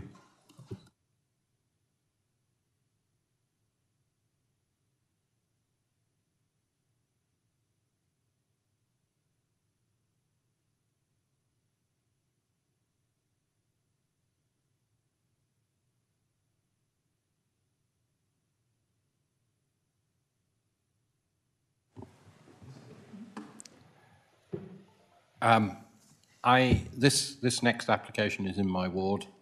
It did come before Weymouth Town Council. I was at the meeting. It wasn't discussed in detail. Weymouth Town Council raised no objection, and I'm quite happy to not take part in the debate if that's what is advised. Can I just take some legal advice, David? I think it's down to you about predetermination or not, but I'll let Hannah talk to you on that one. Thank you, Chair. Have you voted, did you vote as a member of the Town Council's Planning Committee on this matter? We voted for a tranche of applications to go forward with no objection. Yes. If you have already voted on the application, then I would suggest that, yes, you do not participate in this committee. Thank you. For the benefit of members of the public, Councillor Northam is now leaving the room and Councillor Monks has come back in. It's very busy today.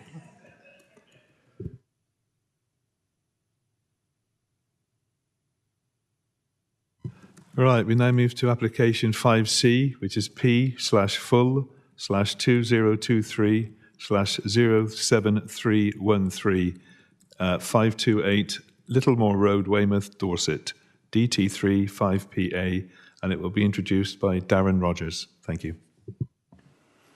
Thank you, Chairman, and good morning, committee. It's an application for two new two-storey dwellings and the conversion of an existing coach house to holiday accommodation. On screen on the right-hand side, you'll see where the site is located. This area here is Dorchester Road for members to familiarise themselves. There's a little mini traffic roundabout that leads to the east, which is Littlemore Road. Left side, you can see the application site is a fairly large existing detached property with a little coach house building that's located in this little corner here with extensive gardens for the property itself. The application is brought before you today simply because of the fact that there's a small slither of land on the site frontage that, according to our GIS system, is Dorset Council owned land. And of course, we can't deal with that without applications affecting Dorset Council owned land being brought to committee. I've no idea why we own this piece of land. Perhaps at some stage in the past there was proposals for some form of road widening on Littlemore Road, but the existing slither is indicated, as you can see, just along there. And it's where there's an existing stone wall that fronts this particular property and forms a very strong character to it. This is the proposed site plan. So this is the existing house that would be retained. And the proposal will be provide a four-bedroomed detached house to the east, a four-bedroomed house detached to the west, and then the conversion of this stable building here to a single small unit of holiday accommodation. Some of the existing garage structures, which are of no merit whatsoever, outlined in red, would be effectively removed. And the proposals do show proposals for a slight reconfigured vehicular access. So this is the existing vehicular access that leads to this particular existing plot.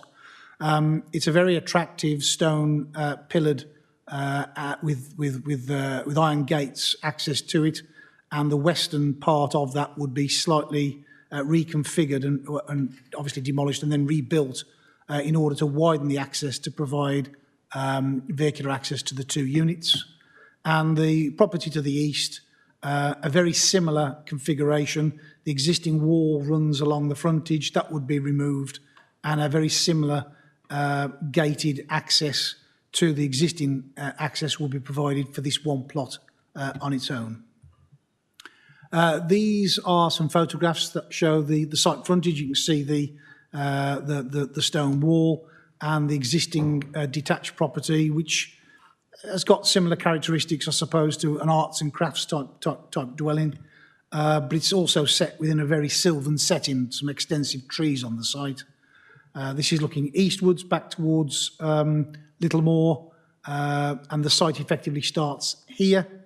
This is part of the existing lower wall with hedging that provides an enclosure to the adjacent detached property. And this is looking back westwards that shows the existing dwelling.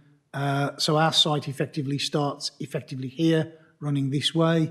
And you can see the property that exists to the east. This is at the western end, so this is the existing access. It has this little S shape to it.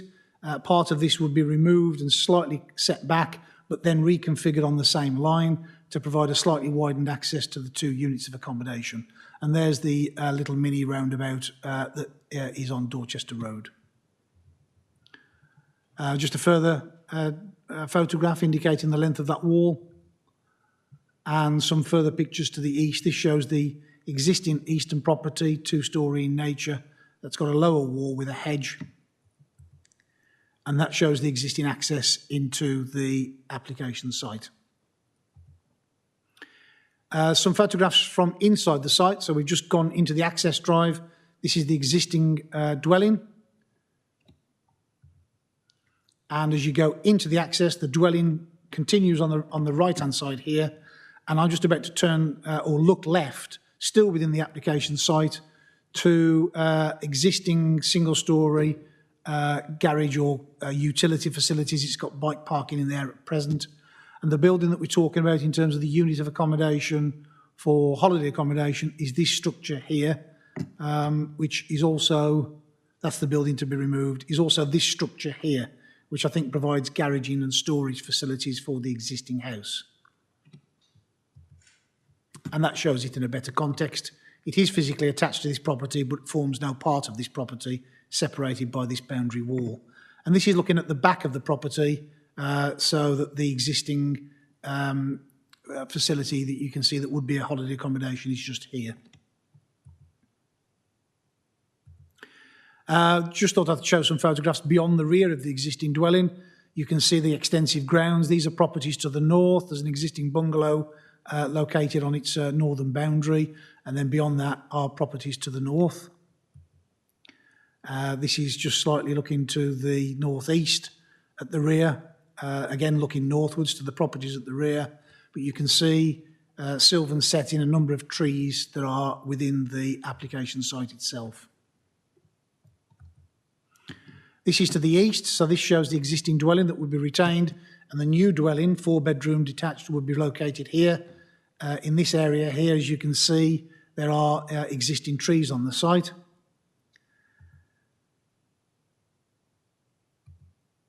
Back to the proposed layout plan, and these are some elevation drawings. So the the two dwellings either side of the property, which are 4-bed, would essentially be identical in terms of their design, picking up on pitched roofs and various different detailing in terms of external materials to try and reflect that existing dwelling itself. These are the layout plans. So they show a garage with living accommodation, kitchen, utility, dining on the ground floor, and 4 bedrooms, bathroom en suites at first floor. Again, that's 528B that's proposed, essentially very similar, if not identical. And this is the existing coach house structure. You can see there's the garage facilities that it accommodates. It's got a roof.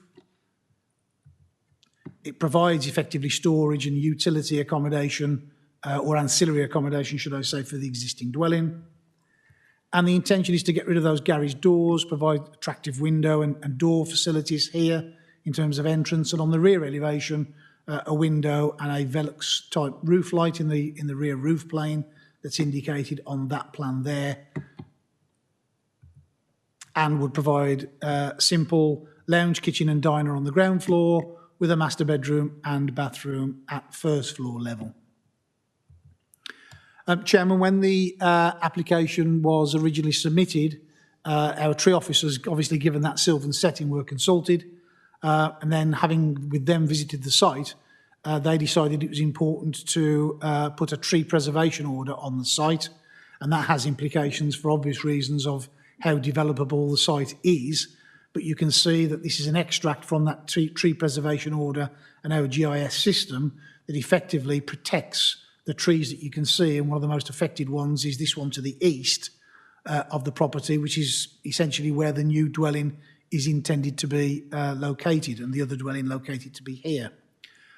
We did, or I as the case officer did ask the applicant's agent whether in the light of that they wanted to withdraw the application pending a re-look at the potential for redevelopment of this site, but the applicant wanted the application determined at committee, and as it affects Dorset Council land, it had to be so reported. So under normal circumstances, the sites within the defined development boundary for Weymouth, where the principle of residential development would normally be absolutely acceptable. There's a housing land supply of 5.02 based on the current information that we've sent to the Planning Inspectorate for Dorset Council as a whole. I think that's on your update sheet. The general scale and design of the proposals is absolutely acceptable in relation to its two-storey in nature, reflecting the two-storey nature of the existing part of this part of Littlemore Road. There's no adverse harm identified in relation to neighbour amenity. There's no adverse impacts in terms of any wider landscape. It's not in a conservation area or a designated AONB or any other heritage coast landscape designation. No listed buildings affected. No flood risk issues arising, and no highway safety implications arising. But the issue in relation to trees is considered by tree officers to be unacceptable.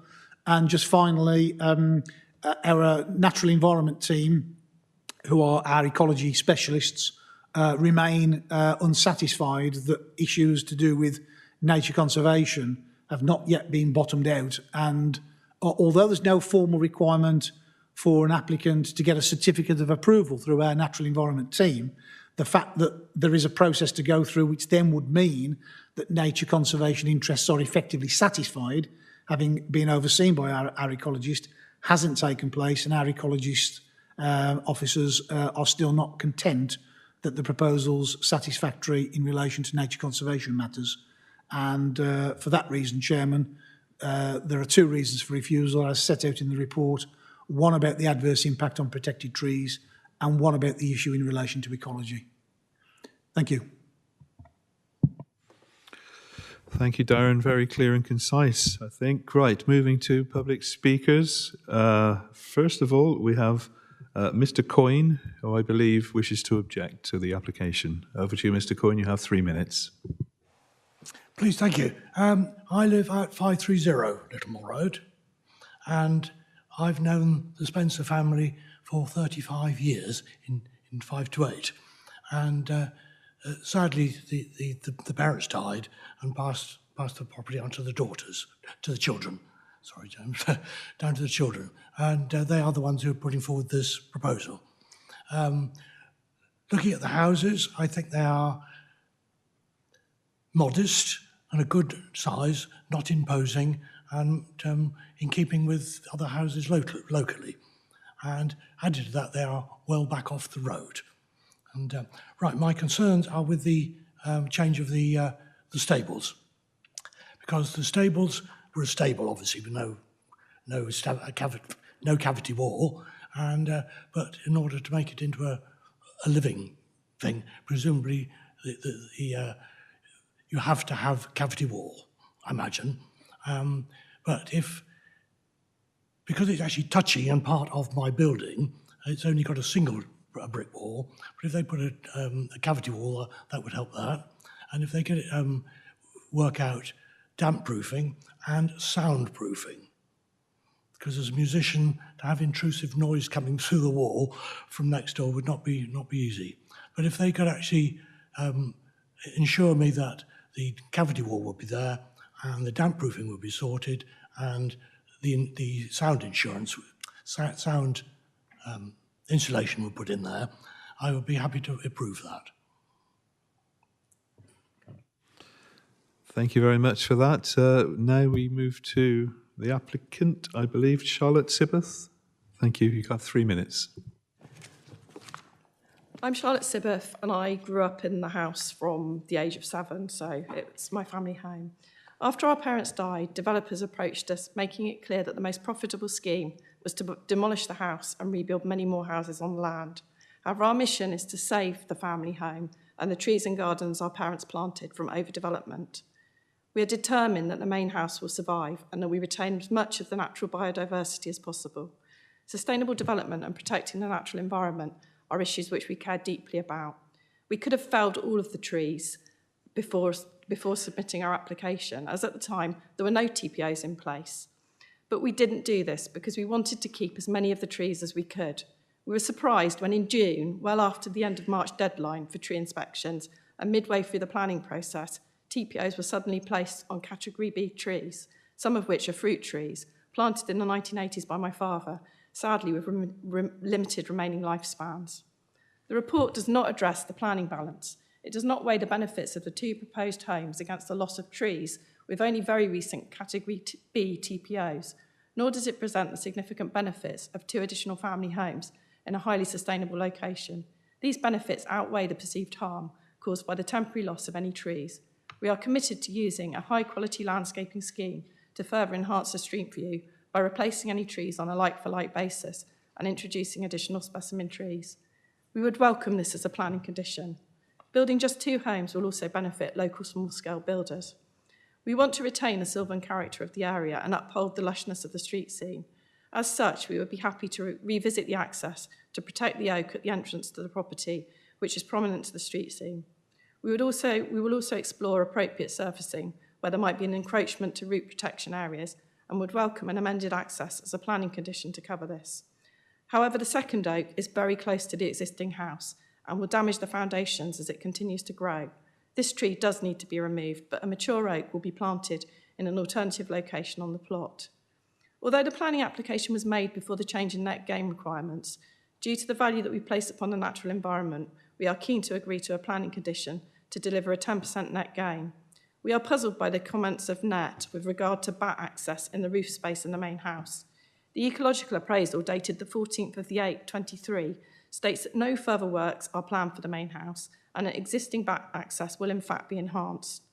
References page 35 and 38. Crossman Associates have now corrected their omission regarding the relocation of slowworms, detailing the area and process for translocation, referenced in the letter of the 21st of 10th, 24. 2 new high-quality family homes will enhance the local area due to our commitment to retaining the natural aspects of the garden and the trees. It will enable sustainable living where families can walk to school or to the railway station or catch a bus from right outside their house. Thank you.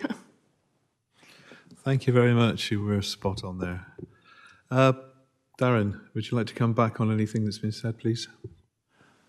Just in relation to the first speaker and the issue of noise from the holiday accommodation unit, obviously that's going to be providing a dwelling of sorts, and I'm sure that building regs will be required in order to convert that aspect.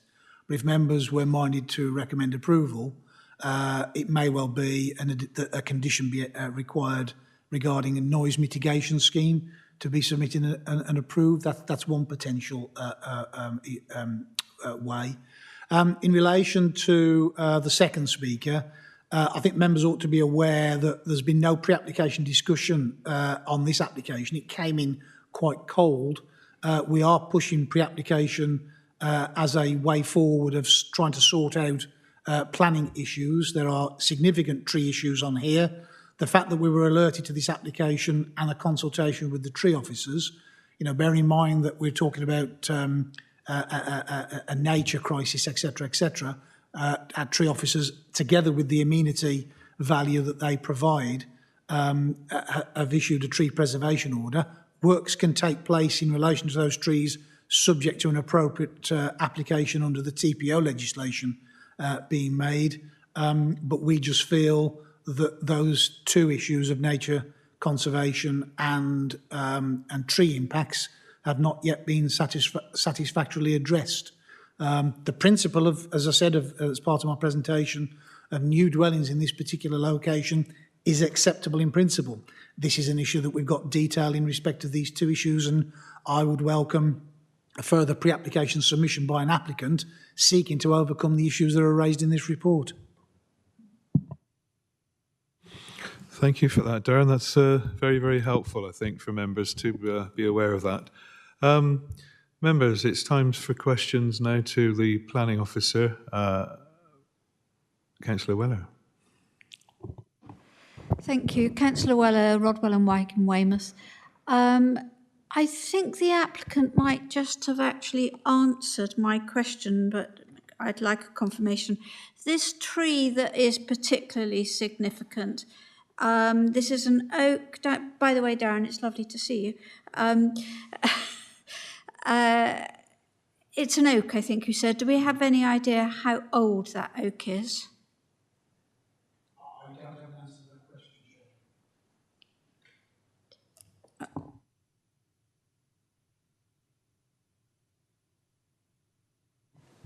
Are we able to ask the applicant how old that tree is? Because I think that's significant.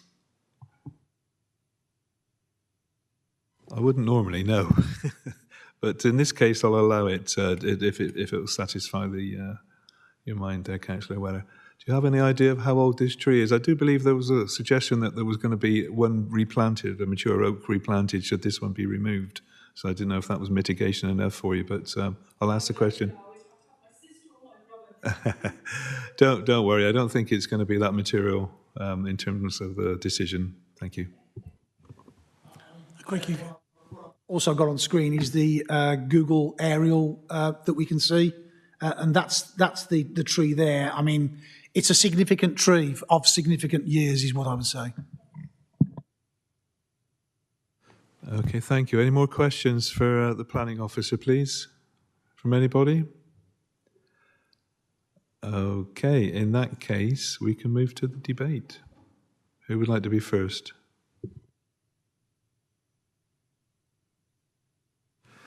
Councillor Christopher. Councillor Simon Christopher, Dorset Councillor Marshwood Vale. I'm not in a position to support this application. I could ask Mr. Rogers, would his view be different if there was one house, one small house? Would his opinion be different? But he wouldn't answer the question because it's all about the application that's in front of us. And that points to refusal. So I don't really think I have much more to say at this stage. Thank you, Councillor Christopher. And anybody else like to make a comment, please? No. Councillor Monks, please. Councillor Monks, Bedminster Ward. Chair, I'm just going to follow on from my colleague and agree with his statement. I'll take on board the public speaker's comments and the officers, but we can't get away from what we have in front of us. Try to get away with lots of things, but we can't move away from what we have in front of us. So I hope that the issues can be addressed for sort of future applications, but as we have it today, I can't move past the recommendation from the officers, and I'd be happy to propose that we follow the officers' recommendations. Thank you, Councillor Monks. We seek a seconder for that? I think I'll check with Councillor Christopher. Yes, I'm happy to second the proposal for refusal. Clearly, members of this council will have noted the importance of the climate emergency and the importance of all trees. So that would be my final comment. Okay, we have a proposer and a seconder. Would anybody else wish to speak to this before we go to the vote? Councillor Bown. Thank you, Councillor Bown, Radipole Ward, which is in Weymouth. I'd just like to say I am going to vote in line with officer recommendation, but it does make me really sad because I think it's a lovely application, really sympathetic. I love what you've done with the wall. I love everything about this application apart from the tree. I'm sure even if this even if the application for planning permission does not succeed, I'm sure if the applicant and the planning department cooperate, I'm sure we can find a solution, but I am going to have to vote against the application today. Thank you, Councillor Bown. I must admit I agree with all of the comments from the members. I do find this one quite sad, but I think there may be a way forward in the future. So could I please have a vote from members, all those in favour of refusing in line with the officer's comments, officer's recommendation? That's 8, so that is unanimous. The application is refused. Thank you.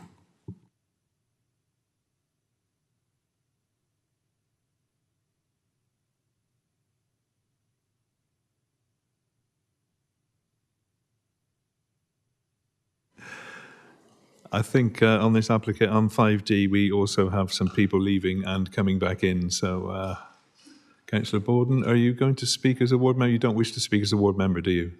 No. Okay.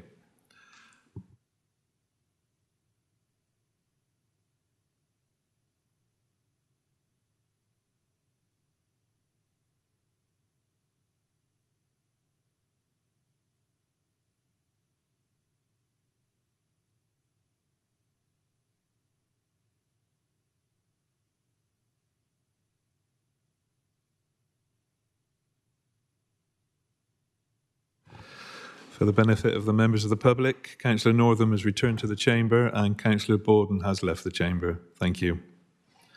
We will now take item 5D, which is P/full/2024/04204 Highlands Greenway, Lyme Regis, DT7 3EY. We don't have any registered public speakers, so we will move straight over to Katrina Trevitt, I believe, who's going to be presenting this one. Over to you, Katrina. Thank you. Thank you, Chairman.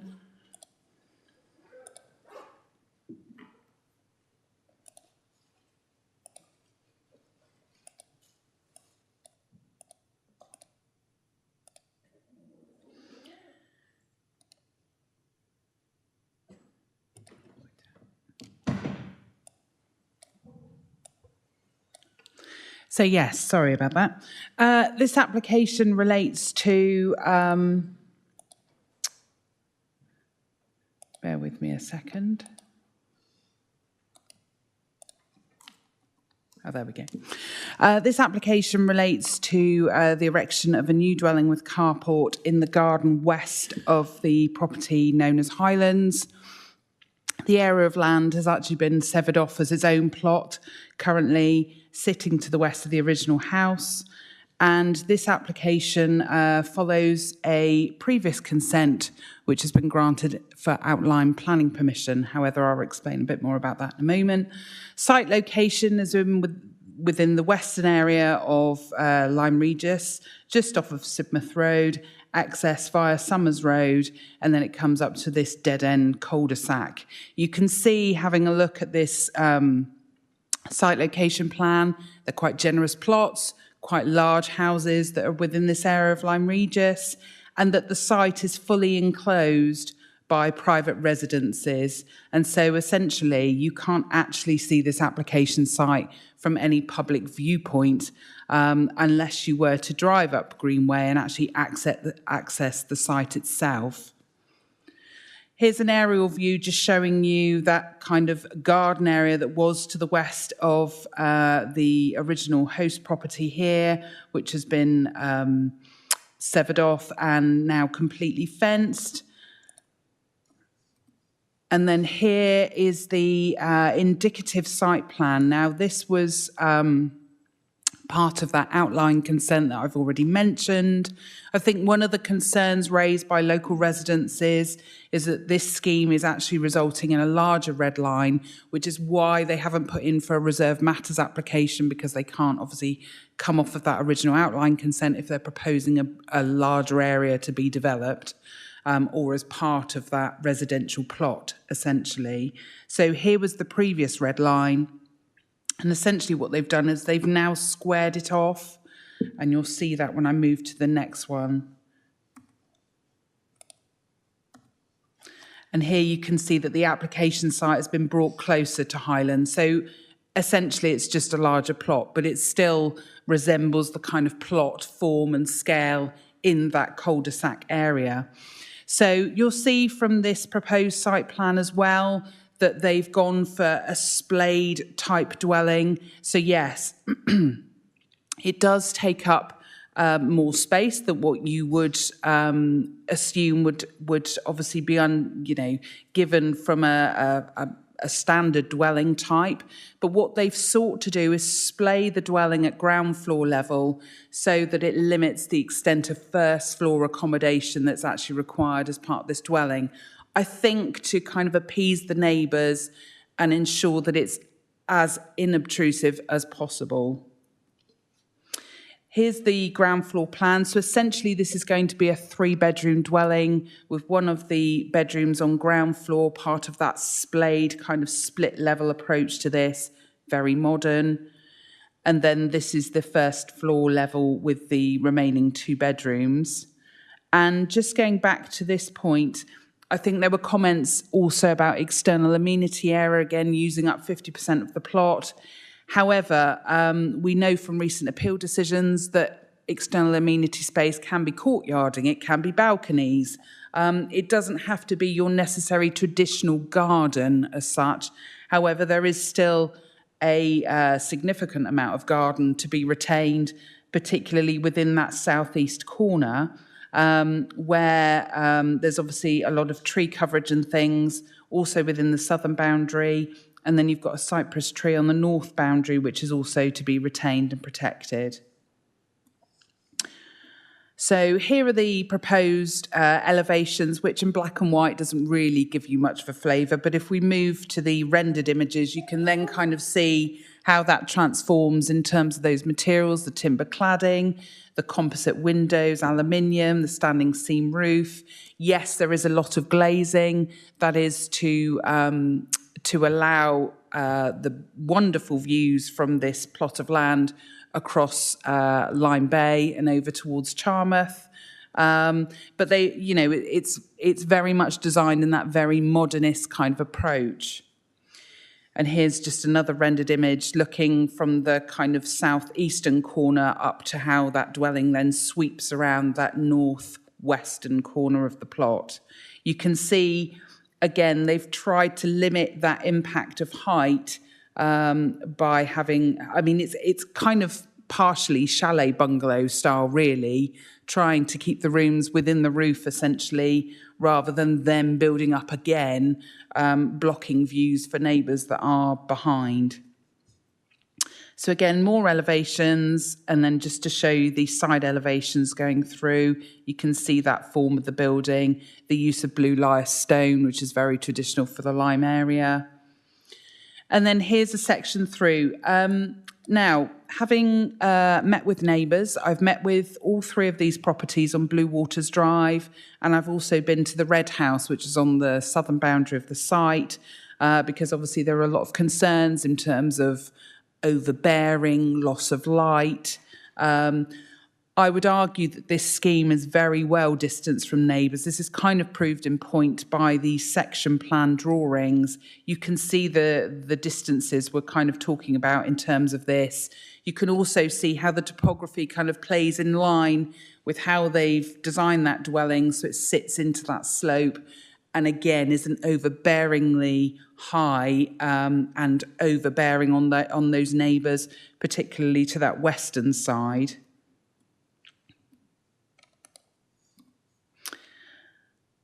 And then here is the other section drawing, which is looking at the Red House, which I've also visited to the southern boundary. There's a significant degree of screening between this property and then the single-storey wall, essentially, of that dwelling. But I think there's a distance of 6 metres, I think, and then another 2 metres to the Red House. So, yeah.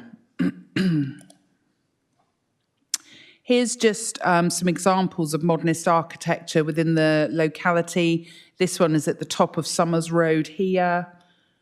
This one is halfway down Somers Road, and then this one a little bit further down towards Somers Road as well. Lyme Regis is an area of great change. We have a significant amount of proposals coming in for super highly modern properties within the town. A lot of people are buying up sites and developing, and this is a way that, you know, the town is shifting in terms of its architectural approach. So having super modern architecture actually pepper potted throughout the area, that's not uncommon. There is no standard uniform style for this particular cul-de-sac of Greenway. And so here's just some photos. This is looking from that Blue Waters Drive to the west, looking over the site which has been fenced, the tree that's to be retained. And again, this is set some significant distance away from the actual bungalow. So this is on the very edge of the garden. There is, I think it's about, from this particular property, it's about 31.24 metres to the top or to the start of that two-storey element of the property. So those are the types of distances. It's very well spaced. And then here again is just looking through that site from the western approach, looking over, so you can see where it's starting to slope down to that southeastern corner. Here's actually looking back at number 1 Blue Waters Drive, just again to give you that sense of distance. And, you know, the officer has stood there on the land. You can see the slope. You can see how this is going to work into that hillside. And again, some more photos. This is looking towards that southern boundary, the red house. You can see the extent of kind of planting and things, which is all generally to be retained.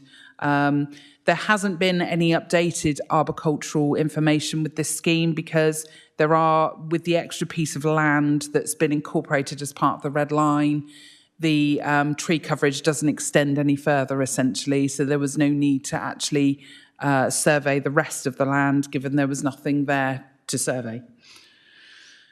This is again looking at that red house. This is a neighbour that was particularly concerned in terms of overbearing, loss of light. Their kitchen window is actually approximately where my pointer is on the other side. So there's a huge drop in levels to those properties to the south. I've obviously looked out of the dormer window to then look at how this kind of impacts in terms of that scheme. But essentially, this is the only window to the southern aspect, which services a hallway. This is looking out of that dormer window. Again, you can see the site. You can see how it moves down towards the southeast corner. And again, the southeast corner there. And this is just looking from that southwestern point, again, seeing that slope down and what they're working with in terms of this. This was from the property to the north, which was number 3 Blue Waters Drive. Their main concern, obviously, being the impact from the removal of that view. However, again, this photo is just to express the distances we're talking about. I was stood on their external balcony when I took this picture, so you can see again how kind of far distance this property is and will not result in significant overbearing loss of light, loss of privacy, overlooking, etc.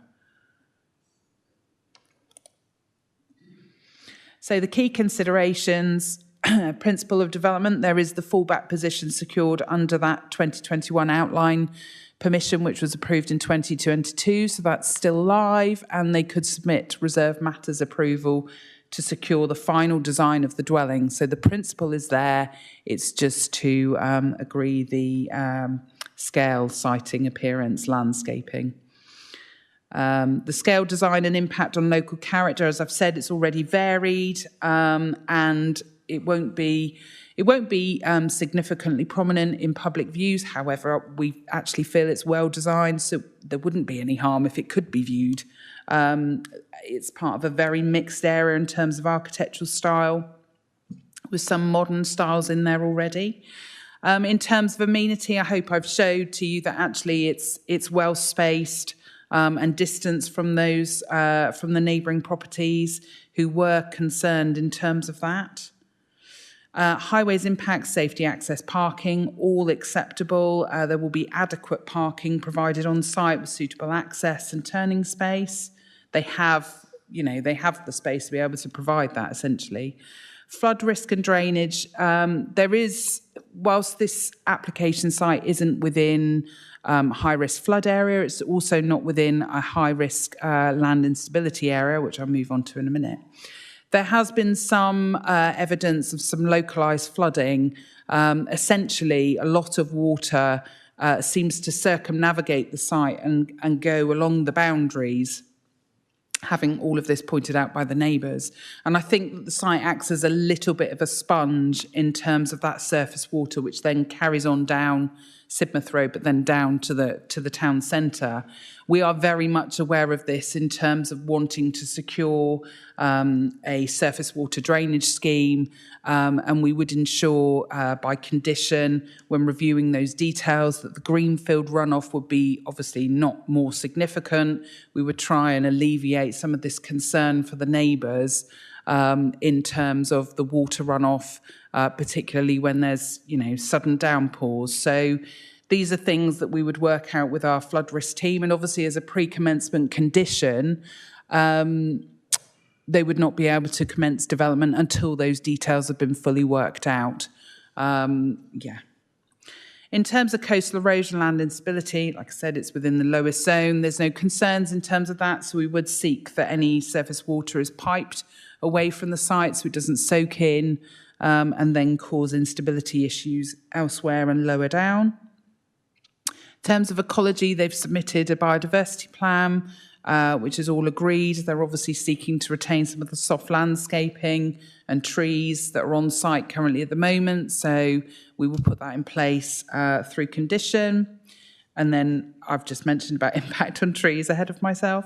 And therefore, we are recommending to grant approval of this application subject to conditions relating to the time limit, the plans, the restriction to self-build, which is an exemption under biodiversity net gain, which they've put forward. Surface water drainage detail, really important. Arboricultural methods statement as well, to ensure that we retain what we can in terms of the trees and planting. Details of those materials. Biodiversity plan compliance. No terrace or balcony to the flat roof of the south wing to ensure that neighbour amenity is protected in terms of that. The turning and parking to be constructed as shown, and the carport shall only be used for parking and for no other ancillary use. Thank you, Chairman. That ends the presentation. Thank you, Katrina. Any questions for the officer? Councillor Shortell. Thank you, Chairman. David Shortell, my ward is West Mawson's Three-Legged Cross. I just wanted to verify the access. Is the access off the roundabout at the end of the cul-de-sac? Because it's not really clear to me that there is an actual gateway through there. I can show you. Bear with me a moment.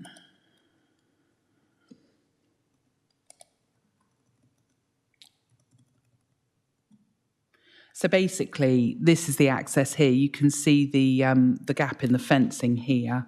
I'll go back where it might be a little bit clearer in terms of that. So here, this is where they come in and access it currently at the moment. They've actually got some hardcore down presently. But if you have a look at the, just in terms of this one, I'll get the proposed ground floor plan and the site plan. So the access will come in here to the top here, and it is shown, well, it will come off of the turning head at the top of Greenway there. Yes. Yeah. Well, as a, yeah, turning head, not roundabout, but yeah. Thank you. Any more questions for the planning officer? Councillor Northam. Thank you, Chair. Thank you for the report.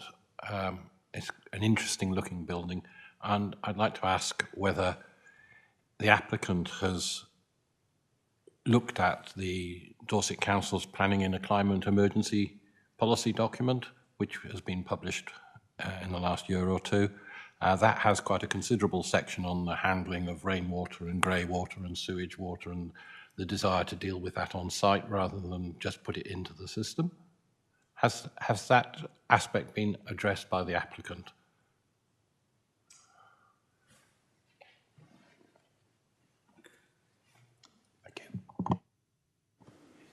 I believe it's very much part of their ethos to, yes, to be aware of that in terms of the design and access statement.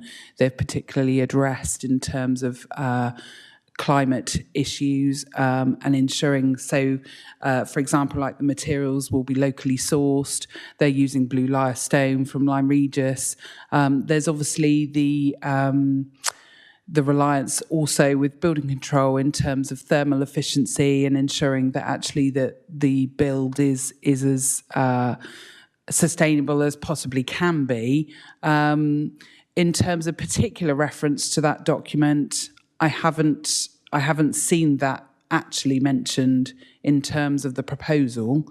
But obviously, you know, I think what they're intending here is to be as localized as possible, and you know, something that's obviously going to be very modern and efficient as a build going forward.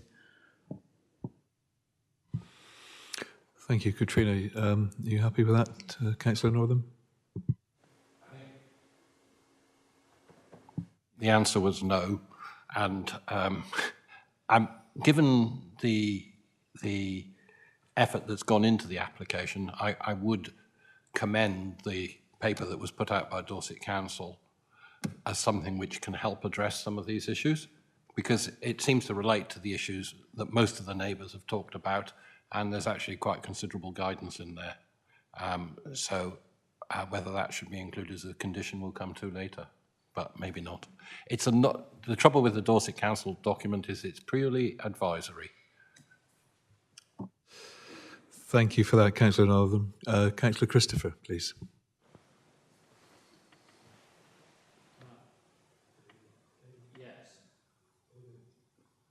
Oh, sorry, I thought. Correct me if I'm wrong, but I think I picked up the comment from the officer that the trees will, I think the word was, will generally be retained. So that leads me to a number of questions. Given that some people might perceive that this development might be seen to sprawl across the site, are any of the trees on the site actually compromised by the scale of the development? That was the first point that I was going to make. And following on from that, where I think the officer mentioned that the site might be perceived as something of a sponge at times of heavy rainfall, etc. Would members be troubled by the scale of the development actually reducing the impact of that sponge? Those are the two questions that I have and are perhaps troubling me. Thank you. Thank you for that. Katrina, please. Yes, so sorry, that was probably choice wording, which probably mixed the message in terms of the trees, but the trees that remain on site are to remain on site and will be protected as part of the arboricultural information that has been requested through condition as part of this application. So we will very much look to protect. I understand from speaking to neighbours that the significant amount of non-specimen trees that were on site when the outline application was dealt with have been removed.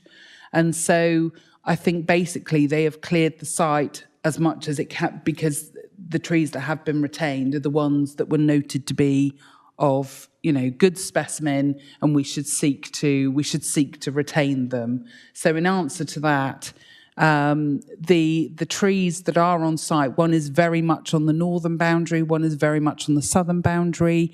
We have consulted with the trees team.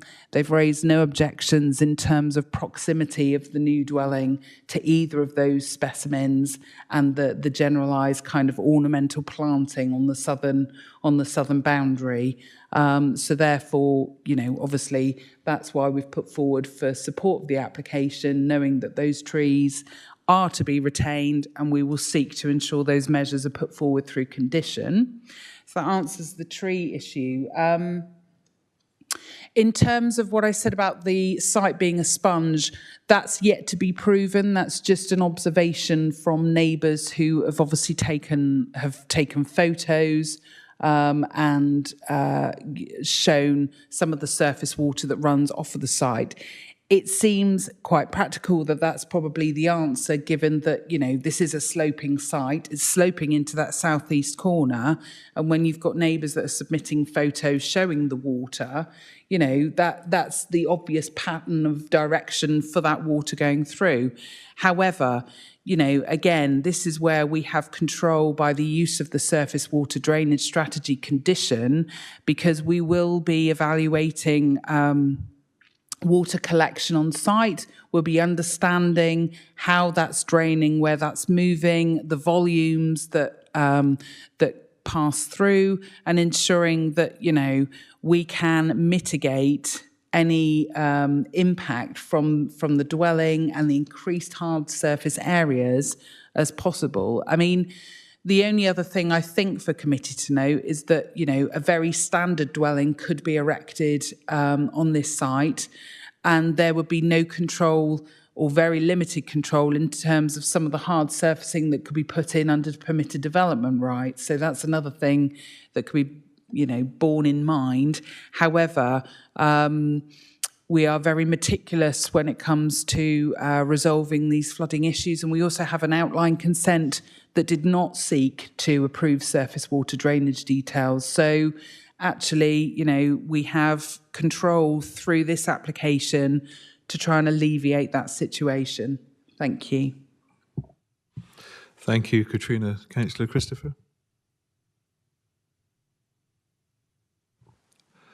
Okay, any other questions for the officer, please? If not, we'll move to debate. Who would like to start? And if nobody starts, then we're obviously looking for a proposer and a seconder and a motion. I think Councillor Weller was first, followed by Councillor Monks. I'm not precious about this, but I'm happy to propose acceptance of the application. Approval. Just checking with the conditions as well, proposed. Conditions. Thank you. Councillor Monks. Councillor Monks, Bedminster Ward. I was going to say the same thing, so in which case I'm happy to second and with comment that I think it's a very good design and it's taken into consideration some of the concerns of the residents, so no issues at all from me. Thank you. Does anybody else wish to speak before we move to the vote? Okay, so Councillor Weller has proposed and Councillor Monks has seconded that we approve this in line with the officer's recommendation. Sorry, getting tired. So all those in favour, raise your hands, please. We have 7. Do we have any abstentions? Yeah, Councillor Christopher's abstained. Thank you. Right. Now move to item 6 on the agenda, urgent items. There are no urgent items. And item 7, exempt business. There is no exempt business. So accordingly, I declare the meeting closed at 12:48. And thank you all for your efforts, and thank you, officers, for your efforts too.